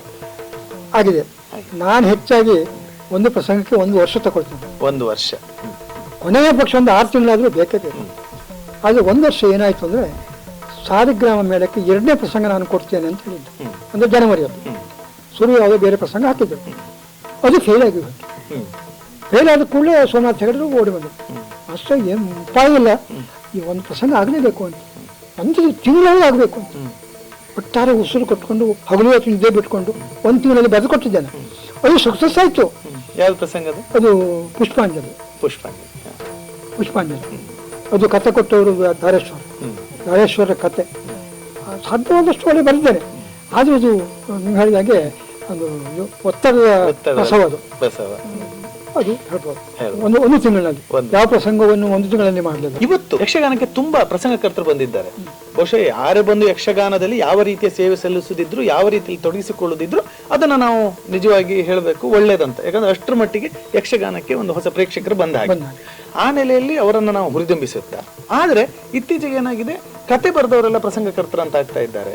ಅವರಿಗೆ ಛಂದಸ್ಸು ಗೊತ್ತಿರ್ಬೇಕಂತಿಲ್ಲ, ಪದ್ಯ ಯಾರೋ ಬರೀತಾರೆ, ಪ್ರಸಂಗ ಕತೆ ಒಬ್ರು ಬರೀತಾರೆ, ಇನ್ಯಾರೋ ನಿರ್ದೇಶನ ಮಾಡ್ತಾರೆ, ಆಮೇಲೆ ಪ್ರಸಂಗ ಬರ್ದವರೇ ಕೆಲವು ಸಲ ಪ್ರಥಮ ಆಟವನ್ನು ಆಡಿಸ್ತಾರೆ. ಈ ತರ ಎಲ್ಲ ನಡೀತಾ ಇದೆ. ತಪ್ಪಂತ ನಾ ಹೇಳ್ತಾ ಇದ್ದೀನಿ. ಅಂತಹ ಯುವ ಪ್ರಸಂಗಕರ್ತರಿಗೆ, ಹಿರಿಯ ಪ್ರಸಂಗಕರ್ತರಾಗಿ ನೀವು ಏನ್ ಹೇಳಿಕ್ ಬಯಸ್ತೀರಿ? ನೋಡಿ, ಈ ಪ್ರಶ್ನೆ ಹಲವಾರು ಸಾರಿ ನನಗೆ ಬಂದಿದೆ. ನಾನು ಪೇಪರ್ ಸ್ಟೇಟ್ಮೆಂಟ್ ಕೊಟ್ಟಿದ್ದೇನೆ, ಪೇಪರ್ನಲ್ಲೆಲ್ಲ ಬಂದಿದೆ. ಒಂದು 2-3 ವರ್ಷ ಹಿಂದೆ ಒಂದು ನಾನು ಅಧ್ಯಕ್ಷನಾಗಿದ್ದಾಗ ಅವರ ಪ್ರಶ್ನೆ ಕೇಳಿದ್ರು, ನಾನು ಹೇಳ್ತೇನೆ. ಅವ್ರು ಕೇಳುವ ಕ್ರಮ ಏನಂದ್ರೆ, ಸಿನಿಮಾ ಮತ್ತು ನಾಟಕದಲ್ಲಿ ನೋಡಿ, ಕತೆಗಾರ ಬೇರೆ, ಪದ್ಯ ಬರೆಯುವ ಬೇರೆ, ನಿರ್ದೇಶನ ಮಾಡುವ ಬೇರೆ, ಈಗೆಲ್ಲ ಇರ್ತದೆ. ಆ ದೃಷ್ಟಿಯಿಂದ ಯಾಕೆ ನಾವು ಕತೆ ಕೊಟ್ಟು ಕತೆಗಾರ ಅಂತ ಆಗಬಾರ್ದು ಅಂತ ಅವರ ಥಿಯರಿ. ಆದರೆ ವಿರಚಿತ ಅಂತ ಆಗ್ಬೇಕಾದ್ರೆ, ವಿರಚಿತ ಅಂತ ಯಾವ ಮನುಷ್ಯ ಆಗ್ತಾನೋ ಅದು ಪದ್ಯ ಬರೆದವನೇ ಆಗ್ಬೇಕು. ಯಾವತ್ತ ಪದ್ಯ ಬರೀತಾನೋ ಅವನೇ ವಿರಚಿತ. ಎಷ್ಟೋ ಜನ ನನ್ನ ಹತ್ರ ಬಂದ್ದಾರೆ, ಅಪ್ಪ ಪುಣ್ಯಾತ್ಮ ಎಷ್ಟು ಕೊಡ್ಬೇಕು ಅಷ್ಟು ಹೇಳಿ, ಇದೊಂದು ಪ್ರಸಂಗ ಆಗ್ಬೇಕು ಹೇಳಿ, ಎಷ್ಟು ಕೊಡ್ಬೇಕು ಹೇಳಿ ಮಾಡೋ ಮರೆ ಅದಕ್ಕೆಲ್ಲ ಎಷ್ಟೇ ಅಲ್ಲ. ನಾನು ವಿರಚಿತ ಕೊಡ್ತೇನೆ, ನನ್ನ ಊರಿಂದದು ಕ್ಷೇತ್ರ ನೀ ಎಷ್ಟು ಕೊಟ್ಟರು ನಾನು ಕೊಡೋದು. ಯಾಕಂದ್ರೆ ವಿರಚಿತ ಅಂತ ಹಾಕಿದ್ರೆ ಅದು ಪದ್ಯ ಬರೆದವನಿಗೆ ಹೋಗ್ತದೆ. ಅದು ನಾನು ಪದ್ಯ ಬರೆದು ನಿಮ್ಮ ಹೆಸರು ಹಾಕಿದರೆ ನನ್ನ ವ್ಯಕ್ತಿತ್ವ ಏನು ಉಳಿತ? ಅದು ಭಾಳ ನಿಮಗೂ ಒಳ್ಳೆಯದಲ್ಲ, ನನಗೂ ಒಳ್ಳೆಯದಲ್ಲ ಅಂತ ಹೇಳಿ ಯಾರಿಗೂ ಬರ್ಕೊಳ್ಳಿಲ್ಲ. ಇನ್ನು ಮುಂದಾದರೂ ಕೂಡ ಅಷ್ಟೇ, ವಿರಚಿತ ಅಂತ ಹಾಕುವಂಥ ಯಾವ ರೀತಿಯಲ್ಲಿಯೂ ಪ್ರಸಂಗಕ್ಕೆ ಬರೆದ ಪದ್ಯ ಬರೆದವ ಮಾತ್ರ ಹಾಕಬೇಕೆ ಹೊರತು ಮತ್ತೆ ಕಥೆಗಾರ ವಿರಚಿತ ಅಂತ ಹಾಕುವ ಅಥವಾ ಹೀಗೆ ಮಾಡ್ಬೋದು. ಬೇಕಾದ್ರೆ ಒಪ್ಪಿಗೆ ಇದ್ರೆ ಕತೆ ಇಂಥವ್ರು, ಪದ್ಯ ಇಂಥವ್ರು ಅಂತ ಹಾಕಿ ಬಿಡ್ಬೋದು. ವಿರಚಿತ ಎಂಬ ಶಬ್ದ ಬರೆದು ಪ್ರಸಂಗ ಪದ್ಯ ಬರೆದವನಿಗೆ ಮಾತ್ರ ಸ್ಪಷ್ಟವಾಗಿ ಹೇಳ್ತಾರೆ. ನಿಮಗೆ ಇದು ಅರ್ಥ ಆಗಿರ್ಬೋದು. ಖಂಡಿತ ಅರ್ಥ ಆಯ್ತು. ಇವತ್ತಿನ ಪ್ರೇಕ್ಷಕರಿಗೆ, ಈಗ ಹೊಸ ತಲೆಮಾರಿನ ಪ್ರೇಕ್ಷಕರು ಬಂದಿದ್ದಾರೆ, ಇವತ್ತಿನ ಪ್ರೇಕ್ಷಕರಿಗೆ ನೀವೇನಾದ್ರೂ ಹೇಳಲಿಕ್ಕೆ ಇಷ್ಟಪಡ್ತೀರಿ? ಇವತ್ತಿನ ಪ್ರೇಕ್ಷಕರಿಗೆ ಹೇಳೋದಿಷ್ಟೇ, ಕಲಾವಿದರನ್ನ ತಿದ್ದೋ ಹೊಣೆ ನಿಮ್ಗುಂಟು. ನೀವು ಒಳ್ಳೆಯ ಅಭಿರುಚಿಯನ್ನು ಬೆಳೆಸಿಕೊಳ್ಳಿ. ರಂಗದಲ್ಲಿ ಏನಾದರೂ ಆಗಬಾರದಾದರೆ ಅದನ್ನು ರಂಗದಲ್ಲಿ ನೇರವಾಗಿ ಹೇಳುವುದಲ್ಲ, ಹಿಂದಿನಿಂದ ಆ ಬಳಿಕ ಆಟ ಆದಮೇಲೆ ಇದೆಲ್ಲ ಸರಿಯಾಗೋದಿಲ್ಲ, ಹೀಗೆ ಮಾಡಿ ಅಂತ ಹೇಳುವಂಥ ಒಂದು ಪರಿಪಾಠ ನೀವು ಇಟ್ಕೊಳ್ಳಿ. ಮತ್ತು ನಿಮ್ಮ ಅಭಿರುಚಿಯನ್ನು ಶುದ್ಧವಾಗಿ ಇಟ್ಕೊಳ್ಳಿ. ನಿಮ್ಮ ರುಚಿ ಶುದ್ಧವಾಗಿದೆ, ರುಚಿ ಶುದ್ಧ ಬೇಕು ಅಂತ ಪ್ರೇಕ್ಷಕರಿಗೆ ಹೇಳ್ತಾರೆ. ಬರೇ ಒಂದು 8 ಸಾರಿ ಒಬ್ಬ ಹಾಡಿದ ಕೂಡಲೇ ಅದಕ್ಕೆ ಚಪ್ಪಾಳೆ ಒಂದು 8 ಸಾರಿ ಹುಡುಗ ಅಂತೇಳಿ ಸುತ್ತು ತೆಗೆದವನಿಗೆ ತಪ್ಪಾಳೆ ಹೊಡೆಯೋದು. ಹೀಗೆ ಅದಕ್ಕೆಲ್ಲ ಹೊಡಿಬೇಡಿ, ನೀವೇ ಹಾಳು ಮಾಡಿದಾಗ ಆಗ್ತದೆ ಅಂತ ಪ್ರೇಕ್ಷಕರಿಗೆ ನಿಮ್ಮ ರುಚಿಯನ್ನು ಚೆನ್ನಾಗಿ ಮಾಡ್ಕೊಳ್ಳಿ. ಕಲೆಯನ್ನು ಉಳಿಸುವ ಬೆಳೆಸುವ ಹೊಣೆ ನಿಮಗೂ ಪ್ರೇಕ್ಷಕರ ಮೇಲಿದೆ. ನಿಜವಾಗಿ ಪ್ರೇಕ್ಷಕರು ನೇರವಾಗಿ ಮಾಡಬಾರ್ದು, ಯಾಕಂದರೆ ಕಲಾವಿದನಿಗೆ ಅಪಮಾನ ಆಗ್ತದೆ. ಅಲ್ಲಿ ನೋಡಿ ಕೊನೆಗೆ ನೀವು ಹೊರಗಡೆಯಿಂದ ಬಂದು ಅವರಿಗೆ ಸೂಚನೆ ಕೊಡಿ. ಆಮೇಲೆ ಕೇಳಿದ್ರೆ ಯಾರು ಅಂತ ಮಾಡ್ಲಿಕ್ಕೆ ಕಲಾವಿದರಿಗೆ ಏನು ಸೂಚನೆ ಕೊಡ್ಲಿಕ್ಕೆ ಇಷ್ಟಪಡ್ತಾರೆ? ಅದೇ ಹೇಳೋದು, ನೀವು ಮಾಡುವ ಪಾತ್ರವನ್ನು ಅದರ ಸ್ವಭಾವವನ್ನು ತಿಳ್ಕೊಂಡು, ಸನ್ನಿವೇಶ ತಿಳ್ಕೊಂಡು, ಪ್ರಸಂಗದಲ್ಲಿ ಇರೋ ಪದ್ಯವನ್ನು ನೋಡಿಕೊಂಡು ಹೇಗೆ ಹೋಗಬೇಕು ಅಂತ ಮೊದಲಾಗಿ ಸ್ಟಡಿ ಮಾಡಿಕೊಂಡು ರಂಗಸ್ಥಳಕ್ಕೆ ಹೋಗಿ ಬರದೆ ನಮಗೆಲ್ಲ ಹೇಳಿ ಸಾಕದು ಬರೋದ್ರಪಾದ ಹೇಳ್ತಾರೆ ಕಣ್ಕಮ್ಮ ಅಂತೇಳಿ ಹೋಗಿ ಅಲ್ಲಿ ಅಭಿನಯಕ್ಕೆ ಹೋದರೆ ನಿಜವಾಗಿ ಒಳ್ಳೆದಾಗೋದಿಲ್ಲ. ಪೂರ್ವ ತಯಾರಿ ಮಾಡದೆ ಹೋಗಬೇಡಿ ಅಂತೇಳಿ ನಾನು ಕಲಾವಿದರಿಗೆ ಹೇಳ್ತೇನೆ. ಯಕ್ಷಗಾನದ ಭವಿಷ್ಯದ ಬಗ್ಗೆ ಏನು ಹೇಳ್ತೀವಿ? ಯಕ್ಷಗಾನಕ್ಕೆ ಒಳ್ಳೆಯ ಭವಿಷ್ಯ ಉಂಟೀಗ. ಯಾಕಂದರೆ ಮಹಾ ವಿದ್ವಾಂಸರೆಲ್ಲ ಯಕ್ಷಗಾನದ ಬಗ್ಗೆ ಒಲವನ್ನು ತಾಳ್ತಾರೆ, ಸಾಕಷ್ಟು ಸಂಶೋಧನೆ ಮಾಡಿದ್ದಾರೆ, ಸಾಕಷ್ಟು ಛಂದಸ್ಸಿನಲ್ಲಿ ಅದರ ವೈವಿಧ್ಯತೆ ಬಂದಿದೆ, ಈಗ ಬೇಕಾದಷ್ಟು ಅನುಕೂಲತೆ ಉಂಟು. ಆದ್ದರಿಂದ ಇದನ್ನೆಲ್ಲ ಸರಿಯಾಗಿ ಉಪಯೋಗಿಸಿಕೊಂಡ್ರೆ ಖಂಡಿತ ನಮ್ಮ ಯಕ್ಷಗಾನಕ್ಕೆ ಬಹಳ ಒಳ್ಳೆಯ ಭವಿಷ್ಯ ಮುಂದೆ. ಅದನ್ನು ಉಪಯೋಗಿಸಿಕೊಳ್ಳುವುದು ನಮ್ಮ ಕಲಾವಿದರ ಕೈಯಲ್ಲಿ, ಪ್ರೇಕ್ಷಕರ ಕೈಯಲ್ಲಿ, ಮುಖ್ಯವಾಗಿ ಪ್ರೇಕ್ಷಕರು ಕಲಾವಿದರು ಇದನ್ನು ಒಟ್ಟಾಗಿ ಸ್ವೀಕಾರ ಮಾಡಬೇಕು, ಹಾಗೆ ಮುಂದುವರಿಸ್ಕೊಂಡು. ಕೊನೆಯದಾಗಿ ನಮ್ಮ ಇಂದಿನ ವೀಕ್ಷಕರಿಗೆ ಬಹುಶಃ 1 ಗಂಟೆಗಳ ಕಾಲ ನಮ್ಮ ಈ ಮಾತುಕತೆಯನ್ನು ನೋಡ್ತಾ ಇದ್ದಾರೆ, ಅವ್ರಿಗೆ ಏನಾದರೂ ಹೇಳಲಿಕ್ಕೆ ಇಚ್ಛೆ ಪಡ್ತೀರಾ? ಕೊನೆಯದಾಗಿ ವೀಕ್ಷಕರಲ್ಲಿ ಒಂದೇ ಮಾತು ನಾನು ಹೇಳೋದು, ಒಳ್ಳೆಯ ಯಕ್ಷಗಾನವನ್ನು ಪ್ರೋತ್ಸಾಹ ಮಾಡಿ. ಒಳ್ಳೆಯ ಯಕ್ಷಗಾನ ರಂಗದಲ್ಲಿ ಯಾವುದೇ ಒಂದು ಲೋಪದೋಷಗಳಿದ್ದರೆ ಅದನ್ನು ಪ್ರೋತ್ಸಾಹಿಸಬೇಡಿ, ಒಳ್ಳೆಯದನ್ನು ಪ್ರೋತ್ಸಾಹಿಸಿ. ಲೋಪದೋಷವನ್ನು ಕಂಡ್ರೆ ಹಿಂದಿನಿಂದ ಅವರಿಗೆ ಸೂಚನೆ ಕೊಡಿ, ಇದು ತಿದ್ದುವಂತ ಕೆಲಸ ಮಾಡ್ತಾರೆ.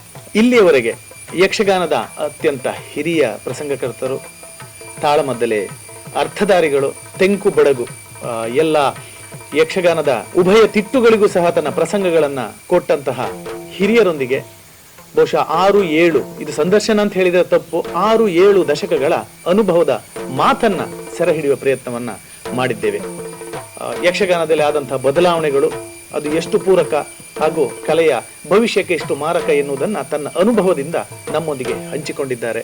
ಹಾಗೆಯೇ ಅವರು ಯಕ್ಷಗಾನದ ಕ್ಷೇತ್ರಕ್ಕೆ ಮಾಡಿದಂತಹ ಸೇವೆಗೋಸ್ಕರ, ಯಕ್ಷಗಾನದಲ್ಲಿ ಅವರು ಮಾಡಿದಂತಹ ಸಾಧನೆಗೋಸ್ಕರ ಅವರನ್ನ ಸಮಸ್ತ ಯಕ್ಷಾಭಿಮಾನಿಗಳ ಪರವಾಗಿ ಅಭಿನಂದಿಸುತ್ತಾ, ಇಷ್ಟು ಹೊತ್ತು ಅವರ ಮನೆಯ ಅಂಗಳದಲ್ಲೇ ಈ ಮಾತಿಗೆ ಅವಕಾಶ ಕೊಟ್ಟಿದ್ದಕ್ಕಾಗಿ, ನಮ್ಮೊಡನೆ ಈ ಅಮೂಲ್ಯವಾದಂತಹ 1 ಗಂಟೆಯನ್ನ ಕಳೆದದ್ದಕ್ಕಾಗಿ ಅವರಿಗೂ ಹಾಗೂ ಅವರ ಮನೆಯವರಿಗೂ ಸಮಸ್ತ ಯಕ್ಷಾಭಿಮಾನಿಗಳ ಪರವಾಗಿ ನಮ್ಮ ಪುನರಪಿ ನಮನಗಳನ್ನು ಸಲ್ಲಿಸ್ತೇವೆ.